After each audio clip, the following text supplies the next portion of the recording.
The sound of rain beating soft this morning.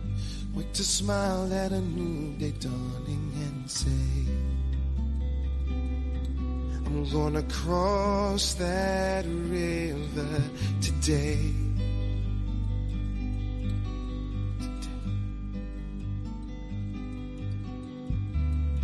When I get so lost, all I know, I need a love to help me find my way.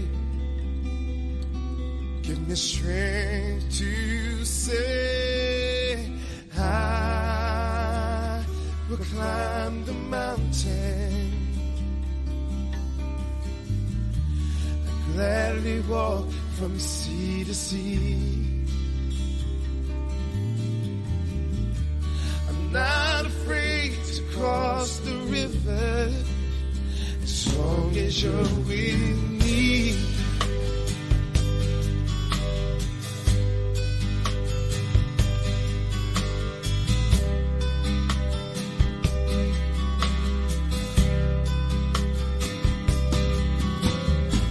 The road is long, but it holds, I don't know. But sure as rain, I know which way to go. In you I found my way.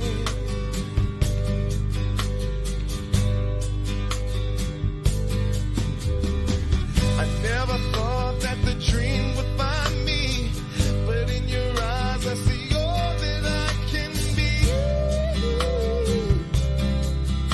Come take my hand.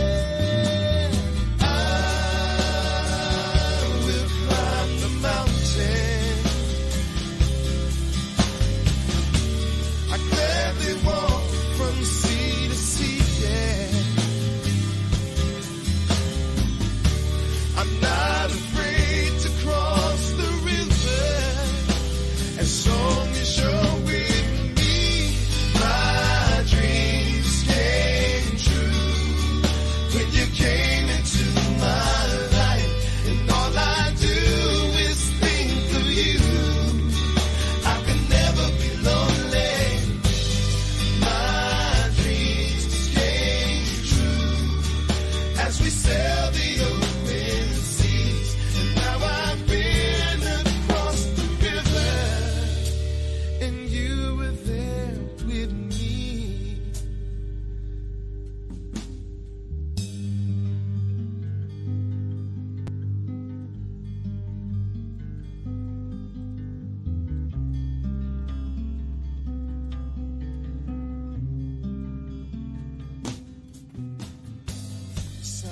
Yes. Good morning. Good morning. Good morning, everybody. It is 7:09 a.m. Eastern Standard Time, USA, and 1:09 p.m. Central European Time.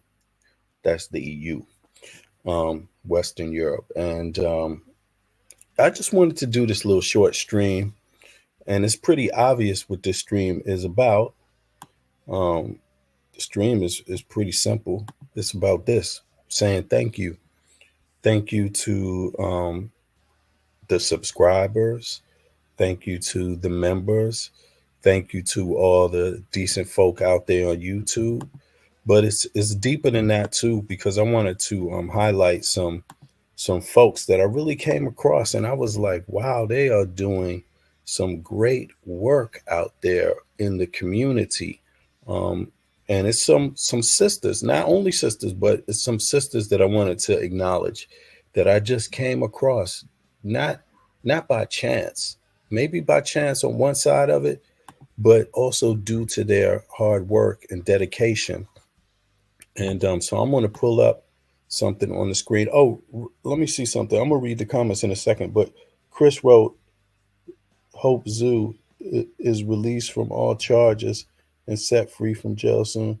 Should be easy for her attorney to prove that she was manipulated. Okay, but yeah, shout out. So okay, well, let me check into that. Yeah, we're gonna check into that. Let me see. I wanted to just shout out a couple of people, and this is one of them. sister here by the name of Medea, and I hope I pronounced her name right. She had a lot of solid information, and she just kind of went out there to different platforms and shared some of her knowledge that she knew. And she's not the only one. Let me see. I also wanted to highlight the T here. Let me, as a matter of fact, before I do that, let me go back and drop the link to this sister's platform here in the chat. Let me see something. Medea, Medea. I'm sorry, Medea. I'm saying that wrong. Yeah, Medea. There we go. And I'm also going to shout out the T. Oh my God! You know they've been following this story with Nature Boy for some years. And but the thing that I really liked about them is that, you know, when you talk with them, when you speak with them, they were really, really open and supportive. Like I could tell they really doing this from the heart. And you could tell by how they receive you and what they do with just your initial contact, you know. They just show who they are, and it's been really positive. And a lot of their supporters as well, a lot of their supporters as well. I got a chance to listen to some of their content also, and they had some very real conversations. Um, but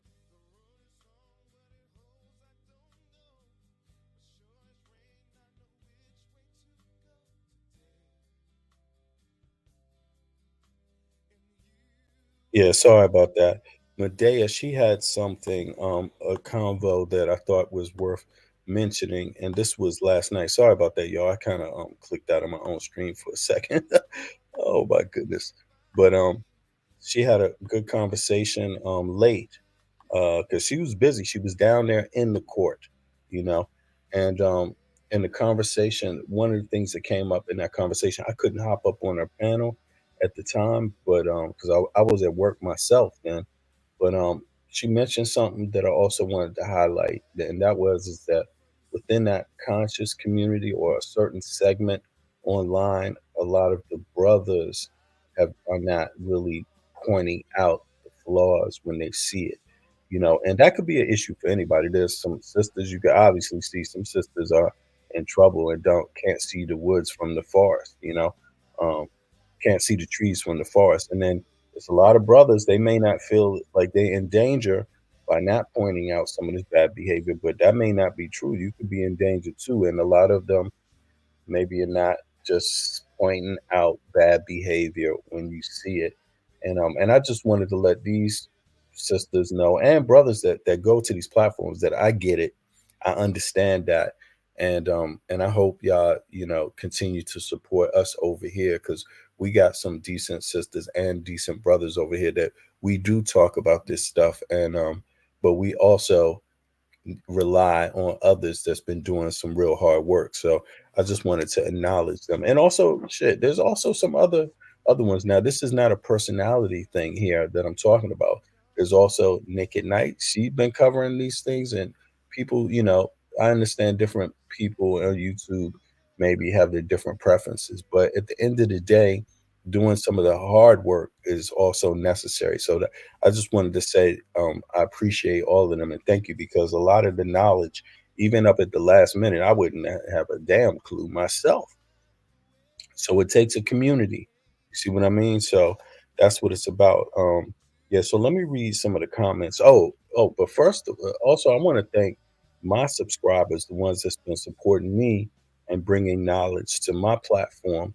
And also, I wanted to thank Shaka and Dugu Komet for also supporting my platform as well because I didn't know Apple Scrapple about how even YouTube works. You see what I mean? And the brother has assisted just the whole way, just from the heart, you know, openly. So made things really easy for me to kind of just get somewhere myself. And so I want to appreciate everybody. And of course, the main crew here, Donnie, Andrea, love my fro. And I'd be saying love me fro, but she don't give a damn. She's like, she get it, yo. It's so funny. Who else? Oh my God, Young Heru. It's so many, and forgive me right now if I'm not calling everybody out, but it's gonna be easy if I just read some of the some of the comments. This is gonna be a short stream, but this stream is called "Thank You." So I want to thank all of these folks and the likes. Okay, so let me see. Let me start with the first one. Morning, Donnie. Let me see. Hope Zoka is released from all charges and set free from jail soon. Should be easy for her attorney to prove that she was manipulated. Now, okay, you know what? Anybody that got some more info on that, I'm gonna drop the link. And actually, anybody that want to say anything, just to recap, it doesn't matter what it is really, as long as it's kind of useful to everybody else in this moment right now. You know what I'm saying? But yeah, shout outs to VB for all he has done. I appreciate you, Connors. And for me, it's like shout out to everybody else because how I see myself is just like another community member just trying to do the right thing where I can. You know what I'm saying? Like really. And and I think everybody got an opportunity to do that, you know. Grand Rising Andre. Yes, I like that new pick you got. Love me for Chris Connors, Donnie in the chat and the fam. Yes. Um, and and we all know what this is about because sometimes when you speak out, sometimes you get attacked. Sometimes when you do the right thing, the wrong thing don't want you to do the right thing, and you just find out well, like what you find out yourself how that goes. You know what I'm saying? Like that is going to be strange, and that's also another reason why I wanted to thank some of the people because that's very real. That's a very real event. When you do the right thing, the wrong thing sometimes latches onto you. You know, the wrong thing recognizes you doing the right thing and don't be wanting to have it. You see what I'm saying? Yeah, there's the link to the Tees platform. Hold on now. Did I and here's the link to Medea's platform. There we go. And it was an interesting conversation yesterday with the fall, I would call it the fall of nature boy. Um yeah, the fall of nature boy. Yeah, he fell. He rose up and he fell hard. You know what I'm saying? Uh, yeah, and what can I say? That's what you get. Now there has been some other things that's come out that I noticed, like things that we talked about. Some people came and they brought up the fact that they thought that he had some pedo like behaviors caught on camera and statements made. And I actually saw one. It's on my community timeline. Let me go over to that real quick so y'all can peep that too.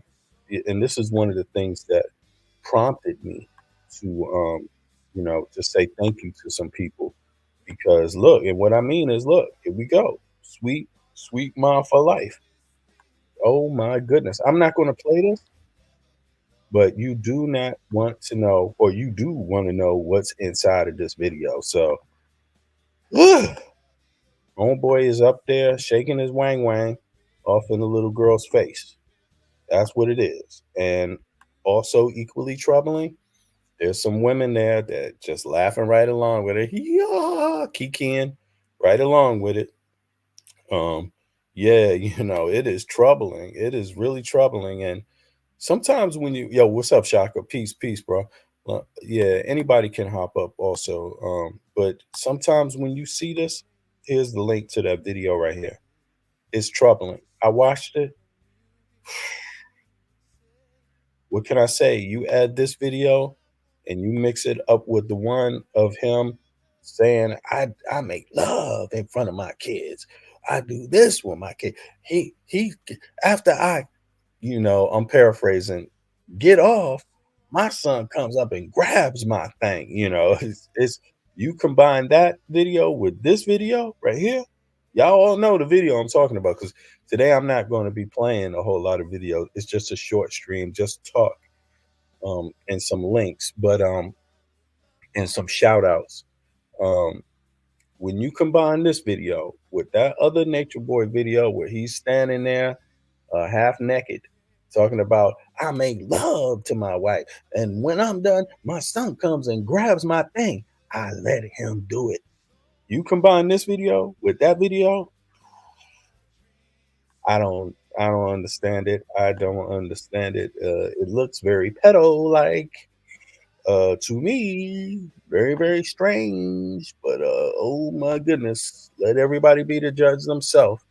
It's horrible to me. It's horrible. And so that's the reason why I wanted to thank some of these other platforms. And there's other platforms, don't get me wrong. Um, there's a lot of people that's been covering this stuff, and but like I said, sometimes there's some personality differences, you could say, and so I'm just going to keep it um useful as possible today for everybody, and also the listeners, the people that support. um that's what they like when they come over here, we've been standing on our own, and one of the things on our square, and one of the things we stand on is that we like to have good conversation without all the cursing, without all the mfing, without all the b words and the derogatory misogynistic terms towards women, without all the anti-black terms towards our people. um, Over here we feel like we're getting more out of the conversation by respecting some indifference so that people have time to think about what people are saying and how people view things so that they can come to possibly another understanding, maybe, and that's how we doing it here. We want to reach people through the dialogue, and without some kind of indifference you don't have a chance to have a real dialogue about the topics. Like, it's better to have somebody that really believes what they're saying, even if you don't agree, that as long as they can keep it respectful, you know. Some people were in the comments thinking he was just going to get 30 years, and I was thinking of how mentally demonic a 70-year-old just released from prison version of and you know what? A lot of people now. There was one thing I noticed. There was a difference maybe in the convo where what people thought he would be convicted of was one thing, based on the trial, and what people thought he deserved. A lot of people thought he definitely deserved life, but due to the media, I guess how the media promoted the trial, when you're on the outside, you don't get all the details. There's some people that just thought like maybe he would only get convicted of half of what he was charged with, even if they thought he was guilty. But then there's some people that just don't even think he should be in jail at all. And it's like, oh my goodness. Um, for me, what's up, Shaka? Yeah, for me, I'm just like, the dude said enough, did enough. He's a problem. Give it to him. Let him have it. You know what I'm saying? And I definitely think they made their case. It could have been due to some of the witnesses. Maybe it could have been a little stronger. Yeah. And when you hear some of the, maybe a few contradictions, yeah, but the prosecutor was able to stick to the core elements, and the core elements was is that I believe they found the right. They came to the right conclusion.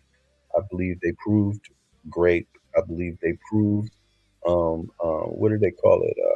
When involuntary, when they keep you captive, Imprisonment, imprisonment, right? And I believe false imprisonment. yeah, I believe they proved their case. So, and I think that was it's a good case for people to watch because we had a chance to have a dialogue about all these little small indifferences to come to some understanding. But one of the things that I just want to highlight again is that, and criminal or not, whatever you think about this criminally, because criminal law changes, criminal law advances, criminal law, yeah, it gets more progressive with the times. This ain't 1800s no more. You know what I'm saying? You can't just throw somebody on a stake and burn their ass because they're wrong. It might get a little, because she's a witch. It might the law might have progressed since then. You know what I'm saying? And today, I would just tell my brothers and sisters again, no means no. It's much easier that way. And I just can't imagine myself not understanding no. Because in my world, shit, there's always a new day. You can let the sisters come and speak to you. You ain't got to approach them every time. They know what they like. They know what they enjoy. They know how to let you know if they like you or don't like you. So if you just happens to come out there and make a proposition, no means no, bro. Once they say no, just let it be respectfully. Show you got some class and some courtesy and some respect. Just let it be. It's not the end of the world, man. You live to have another day. But in this case, we saw no did not mean no. And we got to have a dialogue about, but what if she changed her mind later and says, okay? Well, that still means no, according to the jury. All right, Shaka, what's up, bro? How you doing, man? Yeah, I'm doing fine. How about yourself, brother? You Bennett? Yeah, I'm good. I'm good, man. I just wanted to do a little recap, sum up some of my thoughts, and some of my observations. Yeah, because I got the chance to watch a few other uh, platforms cover this story, that I thought was pretty useful. And yeah, they having some interesting conversation, man. Definitely. And a lot of sisters did a lot of hard work. I'm not trying to say brothers didn't, because yo, you've been on it too, Shaka. What you knew and what you could do, you've been on it. And there's been some other platforms that's brothers that's been calling us out too. But I'm just going to keep it real. In terms of this case, I did come across a lot of online sisters, a few platforms where the sisters have been holding it down. They stood on this Yes. for years, and they shared that knowledge with others openly and freely, for the betterment of the community. So I just wanted to acknowledge that. Yeah, so anything? Go ahead, bro. Take over. So, Well, I think it's a great idea that you had to make this live stream to thank the people because sometimes we're so busy with our topics, and it's just like recently I've been telling people let's congratulate ourselves because we won against the rape okay, that the platform that supports rapists and child molesters. They attacked us for a year and we stood strong. So I really want to thank what I call the Ma'at Forever team, because they stood by us not because of popularity, but because they agree with what we were standing on, which is truth and principle, and indeed there's many people who address that NB dude, a nature boy dude, mhm, but because he was popular or famous, sometimes they try to label you a hater, and it's the same with polite. He mhm, was popular, so sometimes they want to label you a hater. Now we noticed that the rape OK did not address the trial of um, polite, did not stream it, mhm, and it's the same here with Nature Boy. They did not stream it, and we didn't see any words about that. You know what I'm saying? But people are getting their karma. Like you said yesterday, you reap what you sow. You know what I'm saying? Because we have some very sick individuals who abuse people, who abuse men, who abuse women, who abuse children, and they're getting a pass. And we don't need that in our community. We don't need that in the black community. We don't even need that in any community, regardless of which community it is. Wrong is wrong, you know. And for the people to say, yeah, but but this, but that, no. I mean, come on, there's limits, If it's some words, it's something, you know. But yep, but physically abusing people, you know. I mean, thank you to all the people worldwide who stand on truth and principle, you know, because mhm, we got attacked for, like I said, for a year. Our family members were disrespected. So many lies were told about us. V. Bennett, I don't recall him lying on people, and I'm not known for lying on people. We report the news. They try to label us gossipers and things like that. That's one thing they try to use as well. Oh, you guys are doing gossiping. If something is public, then we have the right to address it. We ask questions. We don't make false accusations on people. You know what I'm saying? And if we happen to find out that we were wrong about something, we have said a few times, I've said when I was wrong about something, you know. So good, it's so sad, brother, because good people sometimes when you are among a wrong crowd, they will disrespect and criticize good people. If you have a crew of 10 scammers and you're not a scammer, and guess what? You're the one that they're going to criticize, you know. But most of those people who defend those child molesters and rapists, all those platforms, the majority of them publicly they cannot stand on this messed up crowd. They feel comfortable within their own crowd, but in the whole world, they don't stand no chance. They are Yeah. weak people, and we have the Nuwabians, and if they want to speak, the link is on the panel.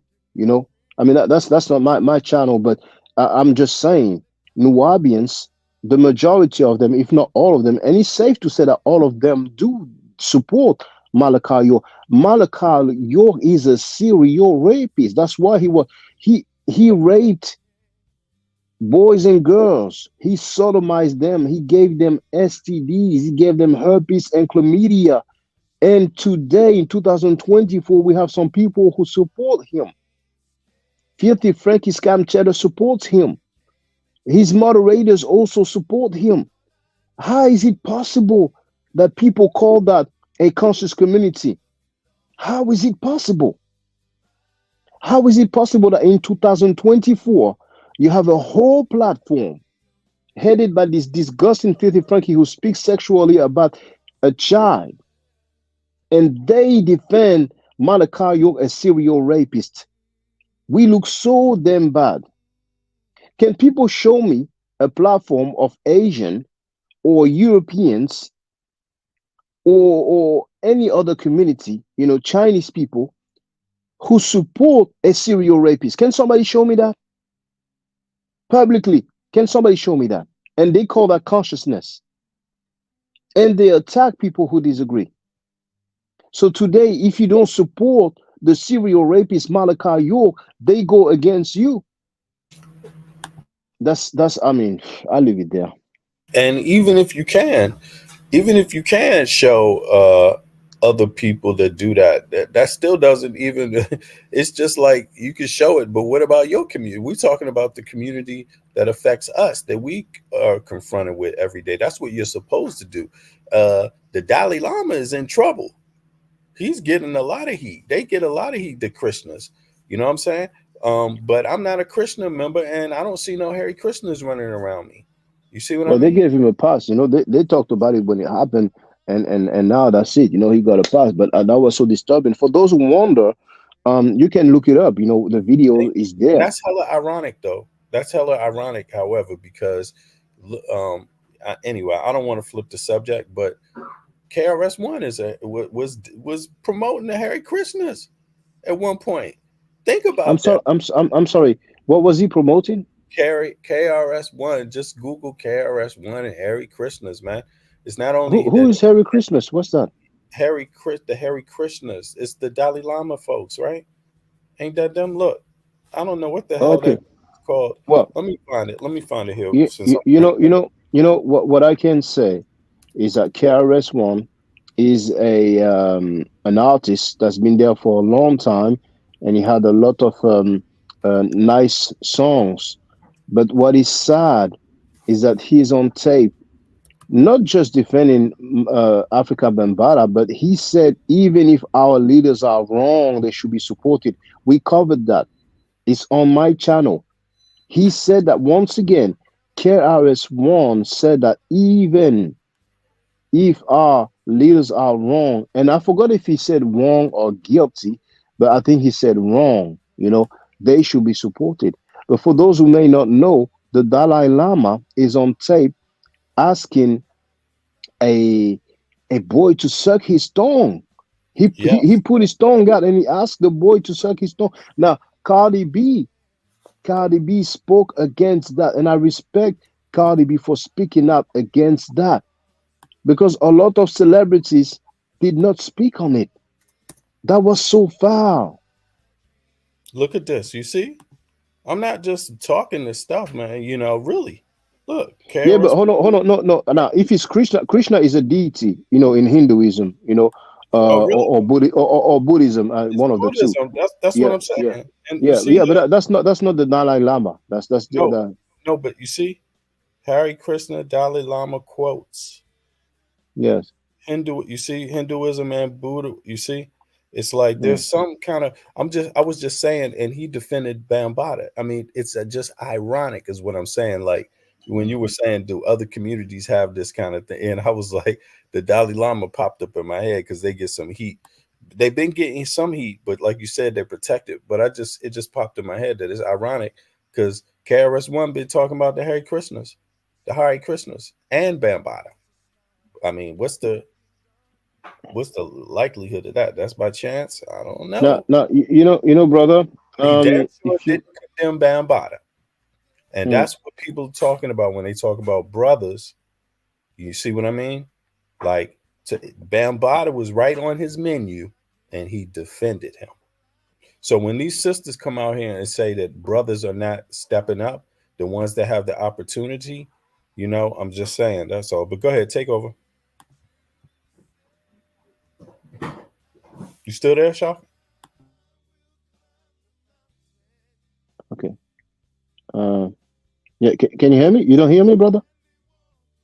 I can hear you now. Oh yeah. I've shared the link. If you want, I can look for the timestamp when KRS-One said that even if they are guilty. Let me look for it, please. Yeah, throw it in the back chat so I can copy it too. Yes. I'm looking for the timestamp.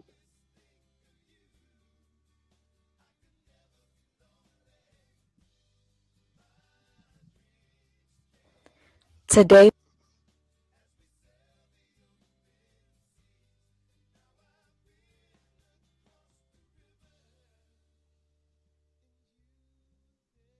Yeah, sorry about that, y'all.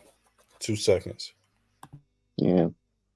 I'm still looking for the timestamp. It would be good for people to hear that. Yeah, throw the link in the back chat though. I'll put it in chat, but I'm okay. I can do that. But it may hold on. Let me look for it. Hold on. Or you can actually share too when you find it if you want. Just share screen. Yeah. Oh, okay. Can you hear me, brother? Yeah. Oh, okay. Okay, I'm gonna put it in the back chat because it is in the chat. Where's the back chat? Chat. Okay, there it is. Okay. I've shared the link in the back chat, and the timestamp is hour 3 minute 21.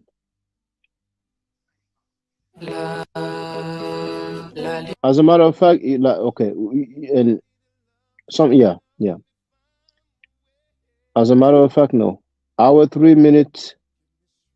Go to hour 3 minutes 15, brother.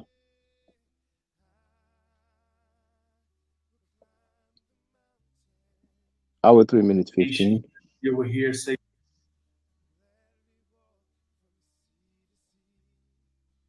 No, hour 3. No, the other way, brother.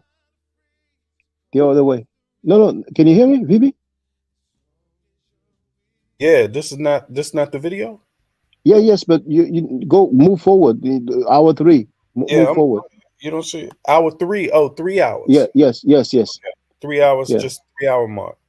Yeah, and then minute 15. It's when he's seated, on some stairs. All right, there we go. Oh, it's when no. Yeah, yes. Yeah, keep going forward. No, the other way. Yeah, okay. Keep going. Okay, there it is. Okay. That's okay. All right. I'm gonna play it from here. Yeah. And you shared the stream. Okay, let's play it. It's all about. And you also get those that study with me, you don't get the headlines, or I should say, you don't get the headlines. You know who I am. You know what this is all about. And you also know the principles by which I live by. As we say in the Temple of Hip Hop, you can judge me by this, and this is what I will judge you by.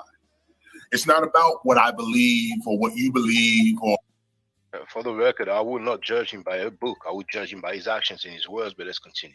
Or what we think, or this, that, and the other.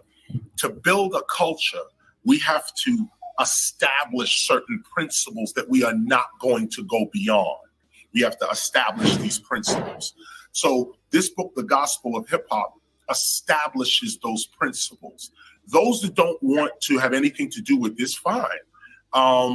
Nobody's forcing anybody to understand or even be part of this movement. But those that are serious about the preservation of hip hop, the preservation of a real culture, the establishing of a real civilization, that is who I am teaching today. It's just that it's not mutually exclusive to still cherish Bam and his work and his legacy. Yeah. And You can fast forward, brother. Because that stuff we're looking for is when it's on those stairs. So feel free to fast forward a little bit. Maybe it's best for you to press the arrow. Yeah. There we go. No, go back a little bit, please. Go back a little bit. Yeah, okay. Just get over, definitely. And it wasn't like, oh, I could see the future. No. It's more about a feeling you get of what needs to be said in the present to warn our people in the future. And that's how this book was written. And that's what guides us today. Here's what was written back in 2009, starting from 1994. In this particular lesson, we must never forget that on our quest to establish hip hop as an autonomous, self-governed community of peace and prosperity, there shall be some who shall consciously and unconsciously seek our demise. Be prepared. They will criticize and even slander your leaders and teachers in their own mass media campaigns. Now stop. This line was written in the 90s when there was no slander, when it was none of that. This is beforehand. This is what you get before the problems and the challenges and the pressures come. They will criticize and even slander your leaders and teachers in their own mass media campaigns. But we must never believe the words of those that have first betrayed the principles of our society or wish to exploit our resources or enslave our children. We must never accept the judgments of those outside of our movement over the words of a true hip hopper who has committed his or her life to our movement. Let us not be so quick to degrade or abandon our leadership if they stumble and or fall. Let us be even quicker to protect them, lift them up and dust them off with the principles that we have established for ourselves. Reprimand, yes, but never abandon. Question, yeah, but never disrespect. Be loyal. Such is the seat of all political power. And this is what I was explaining earlier today in the actual lecture, how other communities, their leaders may do some of the most outrageous things, but they're still the leader. You can debate the leadership. You can criticize. You can discuss. You can. Well, actually, Harvey Weinstein shown that this is not the case. He's still not a leader in his arena, in his field, in his domain. You know what I'm saying? They charged the dude. He went to trial. He was sentenced. He was condemned, and now he's in prison. And he has some other trial coming up, if I'm not mistaken. They were doing the same thing with Epstein. You know what I'm saying? They want that Polanski dude. That dude fled to, Europe and other parts. You know what I'm saying? They want that dude. You know what I'm saying? They haven't forgotten. It's been a long time. They don't say it's old stuff. Go ahead, Afimi. He's trying to project that stuff makes like he's trying to project to the audience that stuff that was written back then, that he wrote back then or whatever, should kind of make him seem like a prophet, like some sort of authority or whatnot. But it just makes him sound like someone who knew that stuff was going on. Yes. Like you forced. Yes. That was this is so. And he said, you should expect to be attacked. Be prepared. I mean, this sounds like some grade A gaslighting. This is some grade A, like mental, this dude is. I mean, I don't want to say it, but come on, man, isn't this what York was doing to his victims to keep all that shit together the whole time? This psychobabble. I mean, this golden tongue type of crap, which of course is not really golden because you could see this is whack.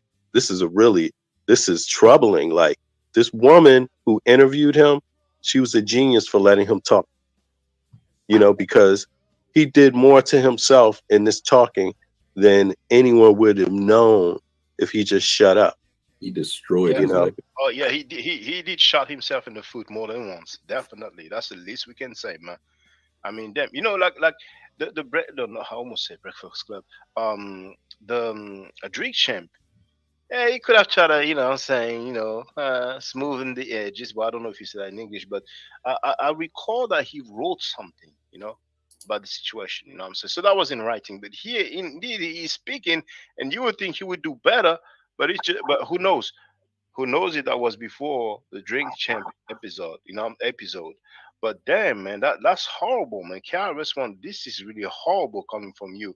But anyway, man, this infallible stuff. Like, I mean, what kind of how can you have good leadership when you in here saying our leaders should be infallible and untouchable? Hold on, VB. He make it sound like Yeah. he make it sound. Yeah. Now, now that was many months ago. We did that stream. I'm no longer 100% sure if he said that when he was sitting on the stairs or if he was when he was being interviewed by the woman. But he did say that we should support our leaders even when they're wrong. And then he said, like you heard me say, that our leaders should be infallible. So if anybody has that mentality, it means that those who were down with Nature Boy, they should feel also that he's infallible. It's wrong. You should never say that. You should never say that. Exactly. So I don't know, feel free to do, whatever you want to do. It's your stream. But it may be when he was speaking with the woman, that he said that our leaders should be infallible. No, you're right. He did say it. Here's the one. He's in this meeting with this woman, and she's a genius for letting him speak. Yeah. And there he is. He's here speaking this stuff. Let me just see if I can play a little bit. Because I think she asked him about Bambaataa, and then he went on and defending him. But like you can defend somebody, but for you to go publicly and say that people should be supported even when they are wrong, they are infallible. That's it. That's like exactly. Like it's a yeah. Go ahead, brother. Yeah, he's talking about the accusations against Bambaataa, and I don't know when that case is coming up. Let me just pivot here 2 seconds. I'm gonna look that up real quick. Sexual molestation trafficking case, Africa Bambaataa. I don't know when the judgment is coming, but apparently he didn't show up to work. I mean, no, he didn't show up to court. That was so it's going to be some findings coming out because of that. So there's going it's going to be a civil case. It's a civil case, and it's not a criminal case, but civil cases often can be the opening of a criminal case. A criminal case can come after. But let's just say, for example, we take this one, because this is Okayplayer, and this is hip hop. He's quoting hip hop, as being infallible and being a culture, being a society, all of these things. Africa Bambaataa. Oh man, come on, man. I don't want all this. You can go back. The Guardian is a reputable website. If you go back, The Guardian. Above. Guardian. Okay, reputable. Yeah. Okay. Africa Bambaataa sued for alleged child sex abuse, and it's also trafficking is in it, I believe. Look, let me just read. Anonymous man named John Doe in the lawsuit. Sorry, can you make it larger, please, brother? Yeah. Here we go. Thank you for that. Can you see it now? Is it better? Yeah, but maybe. Oh, yeah. Thank you. Okay. Yeah, this is who KRS-One was talking about. Those comments he just made were in defense of this man. Hip hop pioneer has not responded to lawsuit accusing him of repeated sexual abuse and sex trafficking in the 90s. Yes. So this might be the opening. The findings here might be an opening of a criminal case, which is why I believe he didn't show up for the criminal suit. He's been a no-show. And so now it's gone into its next phase, and there will be a verdict coming pretty soon. And the verdict is connected with the age, how many years back a person can make these claims, just like the ones we've seen about P. Diddy and others. He falls right into that. So they allowed this case to move forward. Otherwise, it wouldn't be possible anymore. And so there's an outcome coming. Now, so this is going to be a big case coming up. But I only mention this just to give the ladies right. Like, you know, they were talking about enough men that have the opportunity to speak up are not speaking up. Now, a lot of men may take offense to that, but look, break that down, because let's break that down. Don't be so reactionary, because look, if you I mean, I'm the way I see it is like this. No, they're assisting men when they're speaking up. They're assisting boys when they're speaking up, but they're also assisting girls and women when they're saying this. They're saying that if we speak up, if men speak up when they see wrongdoing, you're protecting your ass too. You're protecting the little boys too. You're protecting the young men, not even little boys, because you see P. Diddy is accused of taking grown men, yo. I mean, this is like, so where are the men? Where are the men? And you can't lie. I mean, how many men are taking these jokers to court? How many men are pressing charges against these jokers? How many men? This is one case, but then you had a big celebrity like KRS-One come out in his defense. Who the hell? Who the hell? Even if it's your homeboy, you ain't gonna say shit. You're gonna be like, God damn, you did all this, man. Excuse my language, y'all. But that's how you would react. You'd be like, hey, bro, you got to handle that yourself. But you don't come out and make comments to defend. Defending is the opposite. So yeah, man, this is something else. So yeah, No, but brother, VB, like, it's not forbidden to defend somebody. But once again, he said our leader should be infallible. That's a wrong message. Because if you say that, it means the leader can do anything he wants. Yep. And that's just what they've been doing now. And I think we will find out. But I think he said even when they are wrong. I think he said that as well. But we'll find out. But yeah, but here's another point. Like was pointed out yesterday. Somebody came up and they said that Nature Boy, he was a follower of Dr. York. Polite, follower of Dr. York. Africa Bambaataa, follower of Dr. York. What do that make KRS-One? Well, somebody should feel free to ask KRS-One, Yeah. So you see, these things are not so like off of the, off point here. This is troubling stuff. And if we're going to be talking about cults, and we're going to talk about molestation and rape, and we're going to talk about the effects that they have on the Black community, if we're going to be responsible in our communities, this is what we got to talk about.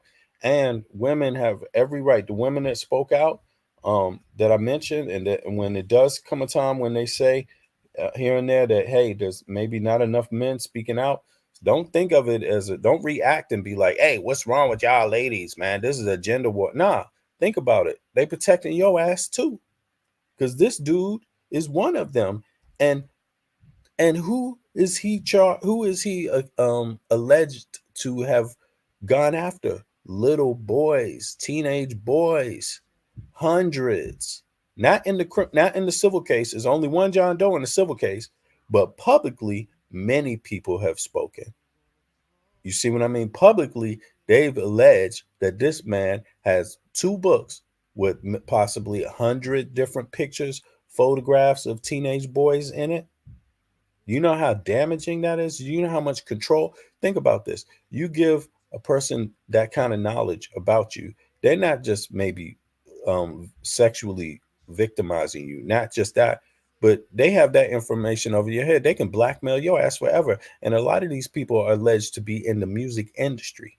So on that topic, I'm just going to pull back a little bit and just say thanks to everybody that's been taking this up, taking these topics up. Again, if we discuss it respectfully, we're going to make a lot of headway and a lot of ground. And that means a lot of positive things can be done to help our community. You know what I'm saying? What's up, Hayru? He's another one of it. Yes. And who's he can, I mean, somebody's been very prolific at their work, So hear this bullshit. I can't listen to this here. Yeah, man, that was KRS. KRS defended dude, I mean, at least it appears that way, but damn, I don't know who would say he didn't defend, because that's a very But strange. once again, VB, I'm repeating myself, but defending somebody is not wrong. You know, I would defend some people that that I'm cool with until there is some conviction. But once again, for him to say publicly that our leaders should be infallible, that's a wrong message. That's the wrong message. Nobody should be infallible. If people do people wrong, there ain't no, oh, you're infallible, so you're good. That's a wrong message. That's definitely the wrong message. You can't be Because infallible. Ben Bada was not convicted. So, people say guilty until innocent, So now there's this proceeding, but to say to the people our leaders should be infallible, no. So basically, now, so he is some in a way he's seen as a leader. He's the head of the hip hop temple. Definitely. So he is infallible then? No. I wouldn't come be on, man. surprised if you just hear. And here's the thing: when they're saying men need to speak out, because there is a problem with the data on this, because there's a theory that they say men are very ashamed about this kind of behavior, and therefore a lot of the male victims don't speak out. So when you look at the data, it could skew the data. It can make it seem like women are more susceptible to this, which could be very true. But how accurate that is hard to know when you have a flip side, when you look at males that don't speak out at all or rarely. You see, and when you see this person is alleged to have touched hundreds of little boys, just himself. So you could imagine. And then if you believe in patriarchy, the concept of patriarchy, then you would have to multiply that and say, yeah, there's some men, you get a male predator out there, he have all the leeway to touch whoever the hell he wants. Way more power, way more access. Again, I'm not saying it happens more or less. I'm just saying it's worth thinking about respectfully, and discussing respectfully is all, So again, thank you to the women that speak out, but thank you to the fellas that's speaking out also. Thank you to everybody that's speaking out, because there's a lot of ways to come in contact with these types. And most of the people that come in contact with them are very unaware in the beginning until they become victimized. And when you compound that with the fact that you listen to the jibber jabber, that listen to this guy, man. Hold on, let's go back and listen to what he said. Listen to the defense. The defense is outrageous. The defense of him is outrageous, is jibber jabber, is psychopath. Maybe feel free to refresh the page. Oh, okay. It's psychopath. Okay. Oh, hold on. It's because of the commercial got to get out. Yeah, because sometimes when you refresh, the ad goes away, but this time it didn't. So yeah, we'll wait. But just to remind people of what victims go through, they got to listen to the gaslighting. If this is gaslighting, I'm not saying it is, but I'm saying it sounds like it. And a lot of that gaslighting is this technique that they be using to keep people shut up, to keep them to shut up. Let's listen to this. Here it is, man. No, go back some more. Go back. Yeah. Okay. Yeah. Go back. Okay. All right, here we go. Okay. Yeah. Hip hop. I grew up listening to hip hop. I'm very familiar, and I would consider myself knowledgeable about hip hop. But it's keep my own permission to be a part of it. Hold on. Here we go. Evidence is very hard to acquire. And why say it? But often because of the culture upon which you'd have to enter to actually confess such a confession is to a minister and a priest. When you have a leader, that's a Moorish type of playing with words. You know what I'm saying? I mean, you don't confess only to a priest, but it's all good. Let's continue. When you are out to destroy your own leadership, others that do read and do study and are on the front lines of the revolution itself, like me, you don't take. Yo, stop it right there. He's at the front line of what revolution? Yeah, no, but he's like, See, I think you hear his, I mean, it's his own words. And how I hear this is like, he's more concerned about himself. Me. People like me. That's why it have to stop. We can't have allegations because of me. Like, when is the allegations going to start coming to me? Like, I'm just like, whoa, dude. I mean, that's how I read it. I'm sorry, but that's how I read it. I don't have no proof, but I just think it sounds so strange. It's the strangest thing. I would not even expect Africa Bambaataa to sound this strange. They're effing up his money, brother. Yo.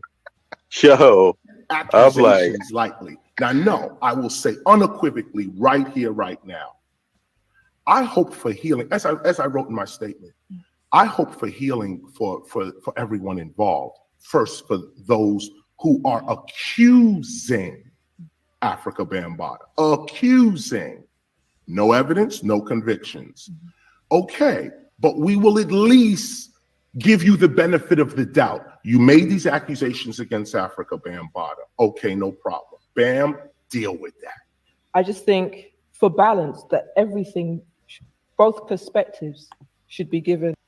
I don't think Bambaataa heard him because he ain't. I mean, where's he been? Has he been dealing with that? I mean, you know, a respectful acknowledgement. Not against Africa Bambaataa. They're not Africa Bambaataa. No one's untouchable. No, yes, you are. We have to learn that. Yo, there you have it. Some people. That's the beginning. Especially that's the beginning. Ones so is Nature Boy untouchable then? KRS-One. Is Brother Polite untouchable? KRS-One. Is Malachi York untouchable? KRS-One. Is any convicted or I mean, why are we even? I mean, you know, no one is untouchable, even with allegations. Even with just allegations, even with just civil charges, even without just allegations, you're not untouchable. Even, you know, so you damn well not untouchable with criminal or civil, but even allegations. Just because you're a rapper does not mean you're untouchable. And just because you're a rapper, don't confuse hip hop and rap with being on the front lines of anything. Are you crazy? That's what I mean by the psychobabble, by the gaslighting. He's literally explaining to the victims, the people that he say accuse Bambaataa, which, you know, are many. Not just in the civil case, but outside of that, publicly, people are like, they seen stuff, right? He's telling them that Bambaataa, or he's suggesting that Bambaataa has been on the front line of the movement, so he's infallible. Gaslighting, yo. That's what it sounds like to me. And it sounds like the same technique that all of those jokers that we've already reviewed, Nature Boy, all of these people, they always come with the same story. The white man, the revolution, and all of this shit. And the most despicable thing you can do is put our history of being oppressed up against molestation. So you just saying, and rape and pillaging your own community. So you got to choose one or the other. You see what I mean? You gotta speak out and risk the revolution, you know, and risk losing the war against oppression, risk all the revolutionaries that fought before you. If you speak up, you tossing them aside. This is garbage, man. And I think anybody that sees a man like this or any other man defending this kind of stuff, you know, have every right to question the men, because I see women speaking up.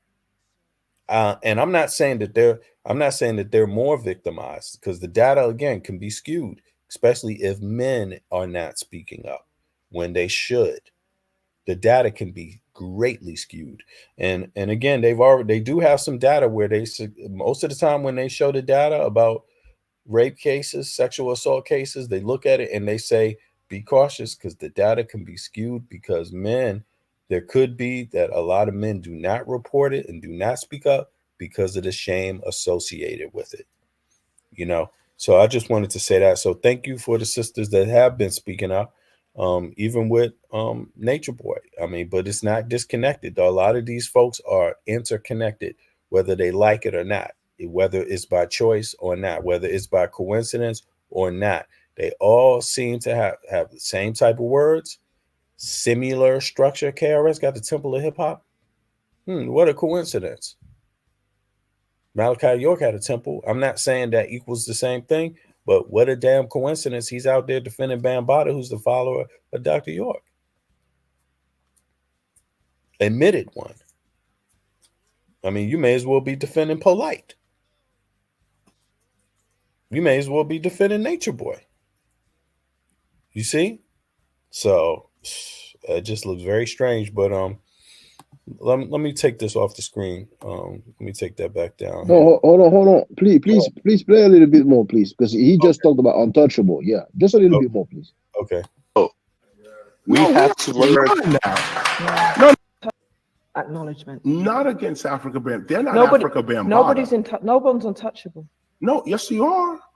We have to learn that. Yo, we No, have to learn. that. No, our leadership has to be untouchable. That's getting worse. As it goes, it's getting worse. Over Leadership has to be pedophilia untouchable. accusations. Man, even regardless of what Maybe if you want, you can fast forward when we hear has KRS. to be untouchable. That's a horrible statement. Okay. Like just press. Yeah, there it is. Yeah. Right now in America, there's a robust election going on between Trump and Hillary Clinton. Bernie Sanders just burnt millions of people that were voting for him. Millions, okay? He just sided with Hillary Clinton, okay? Do you see the game that's being played against us? Put us to the side. We have our own little petty differences and this, that, and the other, and so on. Okay. But check out who wants to kill us. Check out who's shooting at us. Check out who's locking us up. You see how they do their leadership? Their leadership rapes people, kills people, does all lies to people, lies to the American public, and they still go, but wait, we could debate their shortcomings, but they still the leader. And now we're debating our quote-unquote shortcomings, the child sexual abuse. And, for the record, since there is a case now, we don't have any time frame of when the judge will decide or not. You can fast forward the phone, so we can hear KRS. Understand, we never. And this company that from this, they're doing policing. Hold on, sorry, y'all. Let me get back to this. Because or if you want, it's okay. You can take it off. It's okay. We share the link. I think the link is that people can see. Yeah. We already heard him say untouchable, so that speaks volume. Exactly, he's untouchable. I mean, it's another untouchable, and it's a dude saying it. And I got to say again, it looked hella suspicious. I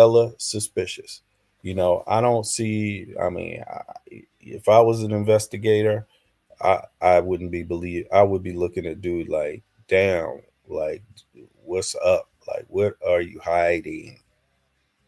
That's you know what's interesting is that there's been several accusations against Didi.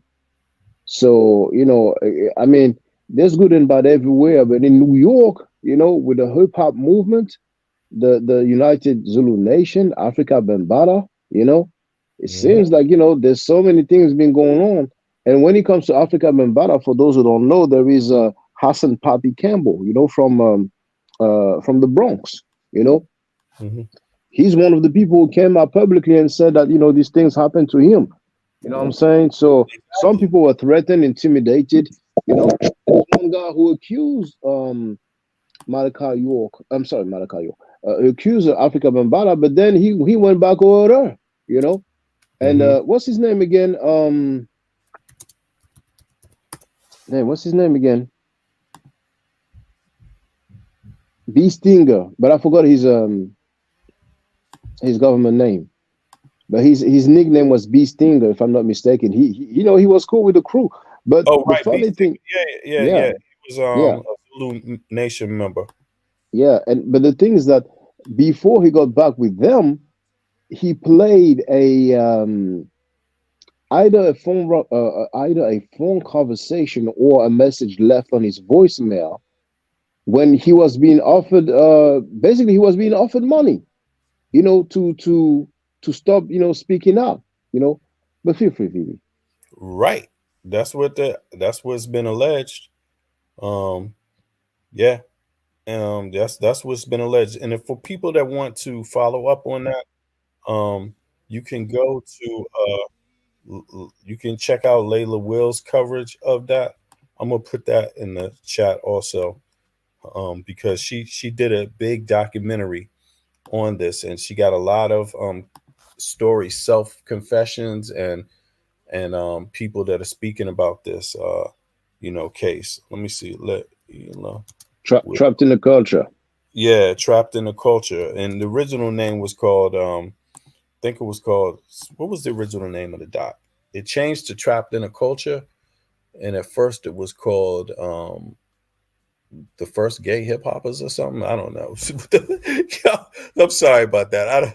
I forget the name, but it's something like that.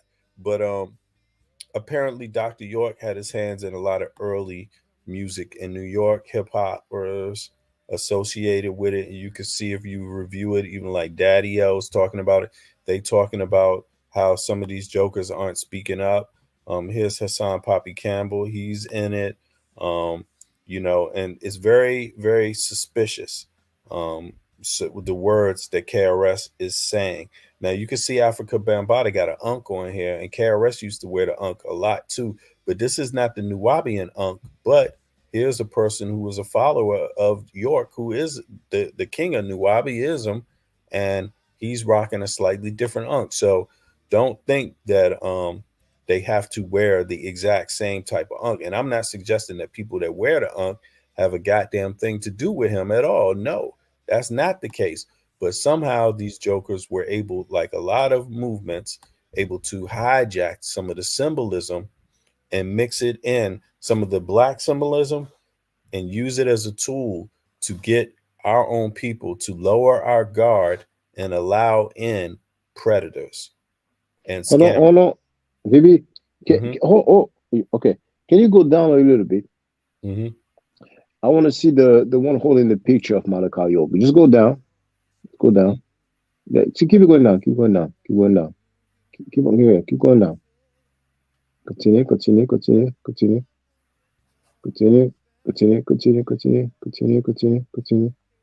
There it is.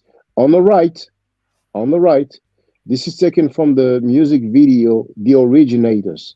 Mm-hmm. The artist is called Big Jaz, or actually it was known as Jaz-O. Jaz-O, Gaz-O. Now, mind you, Sean Carter was his protege. He took Sean Carter to England when he recorded his album. And Sean Carter became Jay-Z. So you can see the influence with the name alone. And as a matter of fact, from Nas's song, Either, Nasir Jones said from Sean Carter to Jay-Z, damn, you on Jazz D, Now, no, hold on. You didn't see it? Yes, that one here on the right. I saw it. Yeah. Okay. Mm-hmm. So in that music video at the end, Jaz-O is here behind the picture of Malachi York.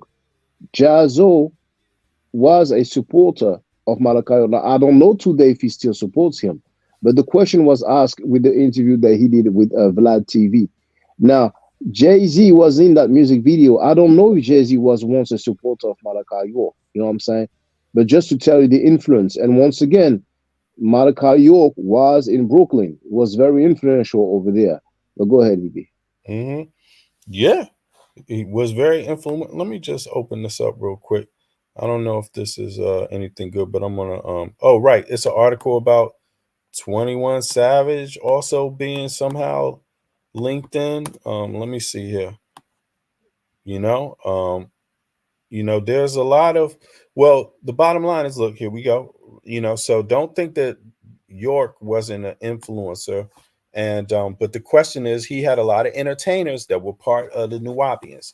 big financiers, you know, and you know, I guess you was referencing this, Shaka, right? The Islamic Hebrews, you know, and again, you know, so there's a difference between a Hebrew and a Nubian Hebrew, a cult, one of these molesting Hebrews. There's a difference between a Christian and a, you know, and a black Hebrew Israelite that's claiming the Bible. There's a difference from a Muslim and, you know, somebody that's going to turn a blind eye to pedophilia. You see what I mean? Those things are not synonymous with each other, but they're in our communities. And if we don't speak about them as men, right, then that's going to be a problem. It's definitely going to be a problem. And this is a problem, a two-pronged problem, because you might think that you got a problem if you speak out, but you got a problem if you don't, because this could end up being one of your kids. This could end up being you. This could have been you if it wasn't you. You see what I'm saying? That's how damn, what's the word I'm looking for? Insidious this is. You know, is really weaved into part of the community. So it doesn't get eradicated and changed by turning a blind eye and being afraid to speak out or doing the right thing, or even having a problem with women saying enough men ain't speaking out. You shouldn't. If you got a problem with women saying enough men don't speak out, then in my view, you're a coward. You know, that's not an attack on anybody, you know, but there's this conversation going around. Like, we should be able to, as men, be able to accept it, as long as it's said in a decent way, in a fair way. Just accept it and get to doing something about it, because we can't have it both ways. Just like we can't turn a blind eye to, you know, what we pointed out in that video earlier. Is let me go back to that one, because that video is a very good example of what is also what people talk about also. But here's some women that are speaking out about it, but there is some women speaking out about it, showing that there's showing that there's other women not speaking out about it. Now, in this video, again, there's women, and they're pointing out the fact that there's some women in this video that's allowing Nature Boy with a heart on to go dance around a little kid. Yes, that's what this video is about. Here it is. And if you combine, I mean, you know, so it's troubling all around. There's enough smoke all around. So we don't need to, when we're talking about these things, it's not for the sake of trying to isolate and do harm to anybody or attack anybody. It's just to point it out that everybody needs to speak out. And if a woman says more men need to speak out, just suck it up and say, yeah, you're right, sister. And if a man says, yeah, but you know, some sisters be getting down with this and are aiding and abetting, then the sisters need to say, yeah, you're right, bro. We get that. Let's do our part. You know, I hear you on that. Thank you for talking about that. You know, but it can't be one or the other way. It's both ways. You know, it's a issue that's affecting all of us. So again, this stream was about thanking all the people that have been talking about this issue, taking it seriously. And thank you, but particularly with Nature Boy, you know, I wanted to thank a lot of the sisters that's been out in the media that have been talking about him, and they've been attacked. They've been talking about him, trying to share the information, and they get attacked for it, you know. And obviously when you get attacked, it's so nobody else sees the information, you know, to discourage them from seeing the information. So yeah, so that's all I wanted to say today, Shaka. Yeah, I'm gonna close the stream down, or maybe I'm gonna drop the link. People can hop up if they want to, if they feel like it. I'm gonna let a little bit of music ride. And take advantage, because, you know, V Bennett, you know, it does not require that you use a webcam. So it will be good to hear from you all. But if there's nobody now, it's okay. I mean, I understand. I think it's only 8 a.m. right now in New York. So most of the people who listen to us are based in America. So even if it's not New York time, it's more or less, you know, the same time. But, you know, it's a great idea, Brother V Bennett. I want to thank you, Brother V Bennett. I want to thank Young Heru, Sister Andrea Burnett, Donnie Williams, you know, Love Myfro. I want to thank, you know, Storm. I mean, there's so many people. Ralph, divinely inspired, and of course, I'm sorry because I'm forgetting some names, but all the brothers and sisters, those that I know and those that I don't know, who's been speaking out against people who abuse men, women, and children, Mhm. and we need more people like that so the world can be a better place. It's not about being perfect. It's just about being right. It's about being accurate. We cannot make excuses for people who repeatedly abuse human beings. You know what I'm saying? So and if it wasn't for all these people, a lot of justice would not have been served.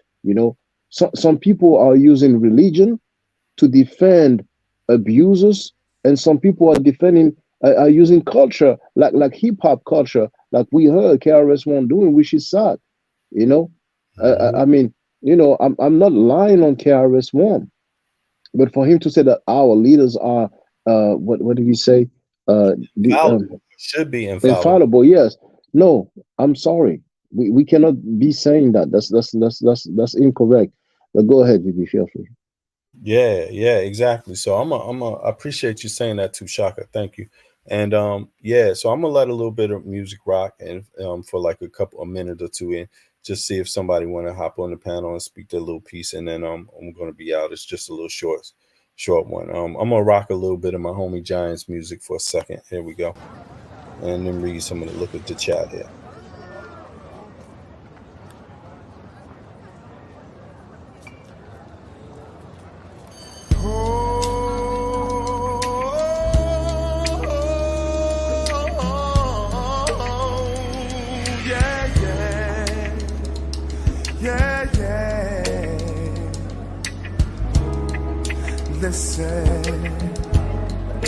Listen, yeah, little shorty, sit your ass down in this chair. You and me got things to talk about right here. You've been messing around town with your some positive friends, music and for folks. I know you got to understand, little man, that you're gonna face a changing life. It's not the men who die, it's the kid inside. And you're gonna have to live your life for your dreams. 'Cause if you don't, you won't see opportunity. We don't make it. We don't make it.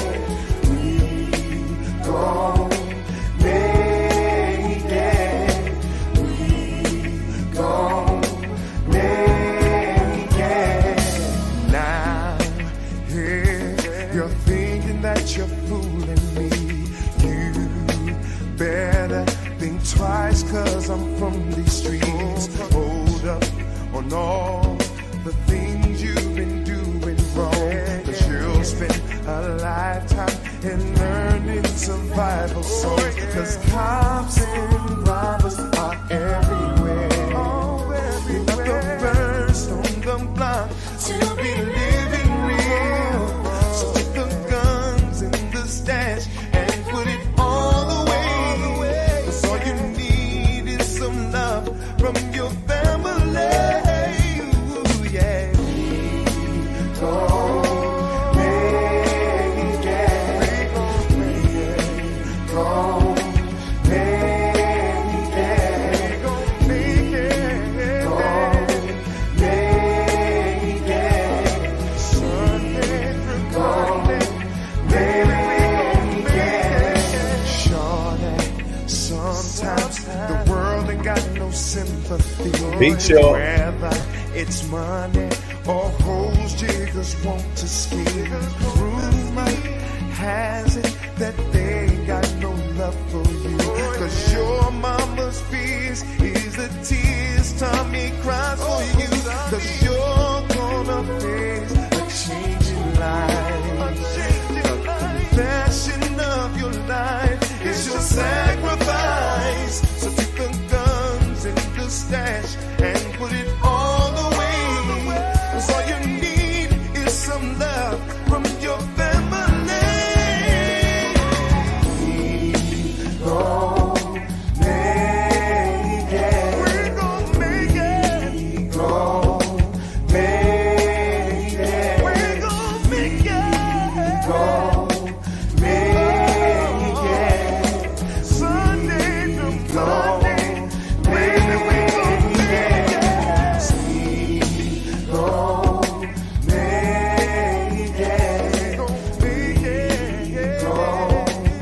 Hi, Pumpkin. I see you caught the back end of the stream. What's up? What's up? How you doing?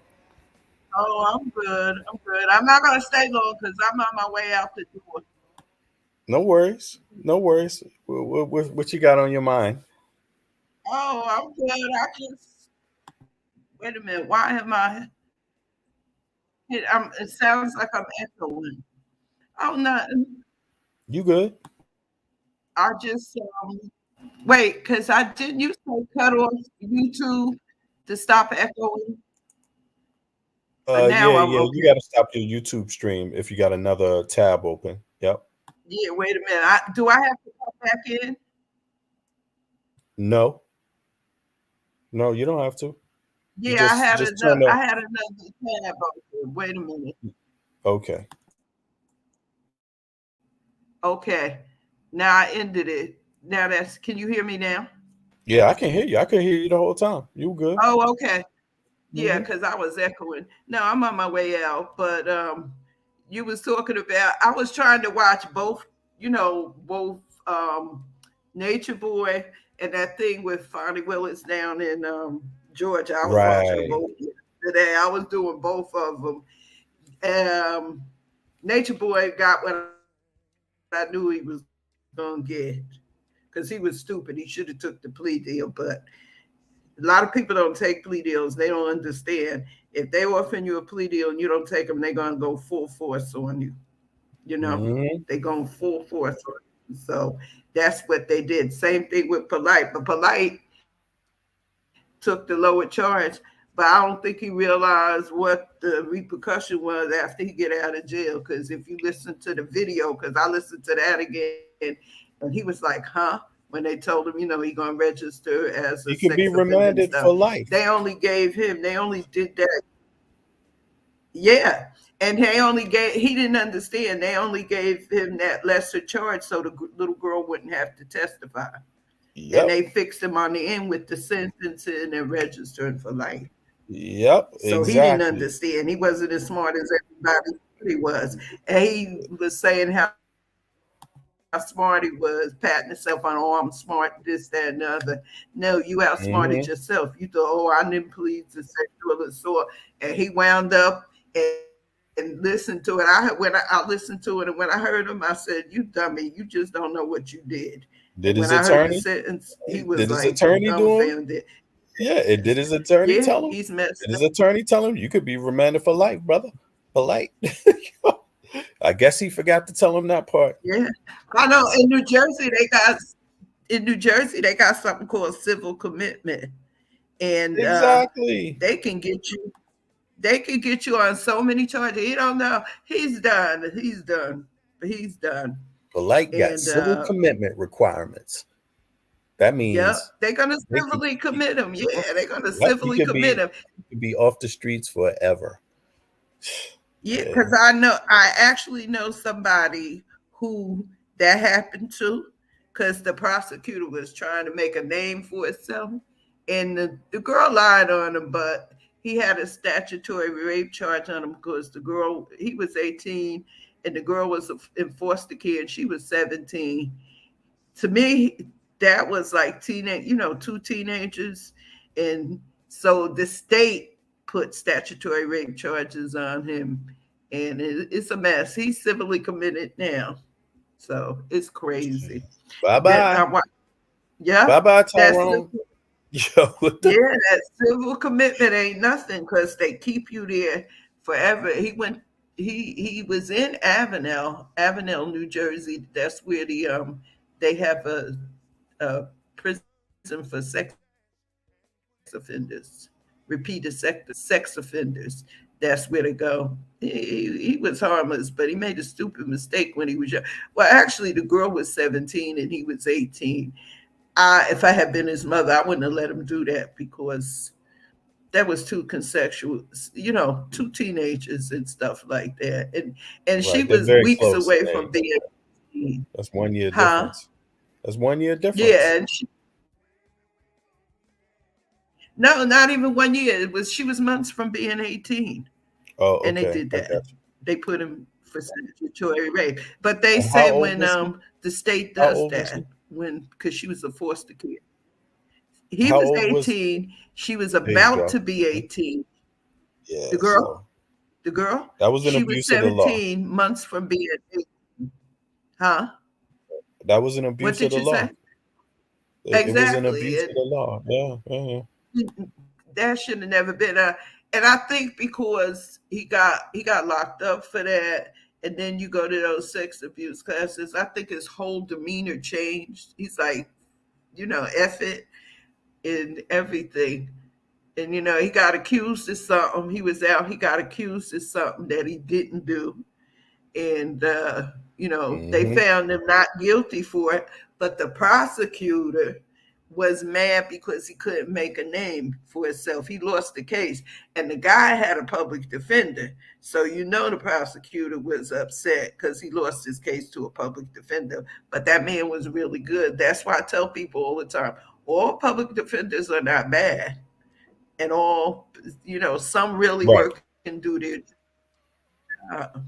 But people Nature don't Boy like had a good defendant. He had a good People don't public like defendant. It's just he just ain't shit. It's like, damn. Yeah, a good public defendant don't mean you're not going to be found guilty. What the heck? If you But guilty, yeah, right. He did. The prosecutor, the PO public defender, got him off. He said, "This is crazy," Oh, right. You're And, talking about the young boy, the other boy, the yeah, young man who yeah, was falsely yeah, accused, right? yeah. Oh no, Nature Boy Gordon. Then he had nerve to argue with the judge. So how dumb can you be? He's supposed to be so smart, but you dumb. You arguing with the people who got the power to put you away for life. You don't get it. You don't get it. And then I listened to I was listening to that thing with Fonnie Willis. This judge is crazy. He waiting another week, but she ain't gonna be disqualified. Yeah, I don't think so either. I agree with you. No, under Georgia law, if you look up when you have a chance, look up the law of Georgia, how they can disqualify a prosecutor. I didn't know it either, but listening to it and reading about it, the law, they didn't prove nothing. First of all, the first person they called, that lady, she with them weird looking earrings and stuff, you could tell she wasn't a credible witness. So they blew that. Then the first time that guy Terrence Bradley came on, he blew it because he tell it. And me personally, I think he knew. I think he knows the truth, but he ain't telling. Some people ain't gonna throw another black person, no matter how mad you get. Some people ain't just gonna throw another person under the bus. You know what I'm saying? And then he told him. Then they saw where he had a conversation with her before they called him. That's why that merchant girl called him, and that's why she called him as a witness. He was telling him little things, and then when he got there, he turned on her. He didn't tell her what she wanted. He said, that was all speculation on my part. I was just going back and forth with you. It was speculation. But let's keep it real. We have Trump. In terms of that case, the Fani Willis case, we got Trump who got elected after he said, grab him by the booty. And then you have Bill Clinton on the other side of the aisle. Front part. Right. Grab him in the front, And then you got Bill Clinton, who was a sitting president, who had a woman in his office, a young lady, she wasn't a minor, but a young woman in his office, and he took up all the taxpayers' time with this stuff. So for them to want to go after this woman and they couldn't even prove their case is ridiculous. They just wasted. It's just full of politics. It's full of politics, So the guy Michael Roman who did that.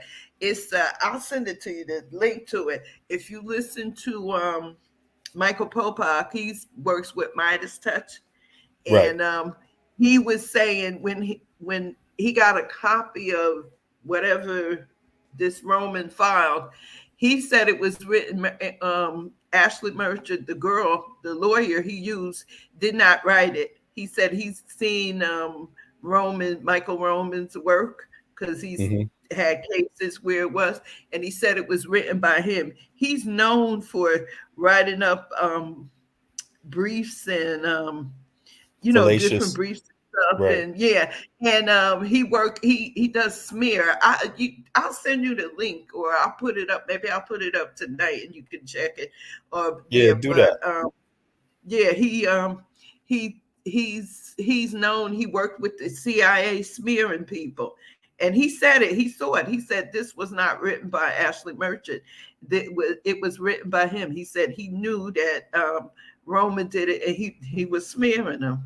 He was trying to smear her and ruin her reputation. Some people actually believe everything that she committed.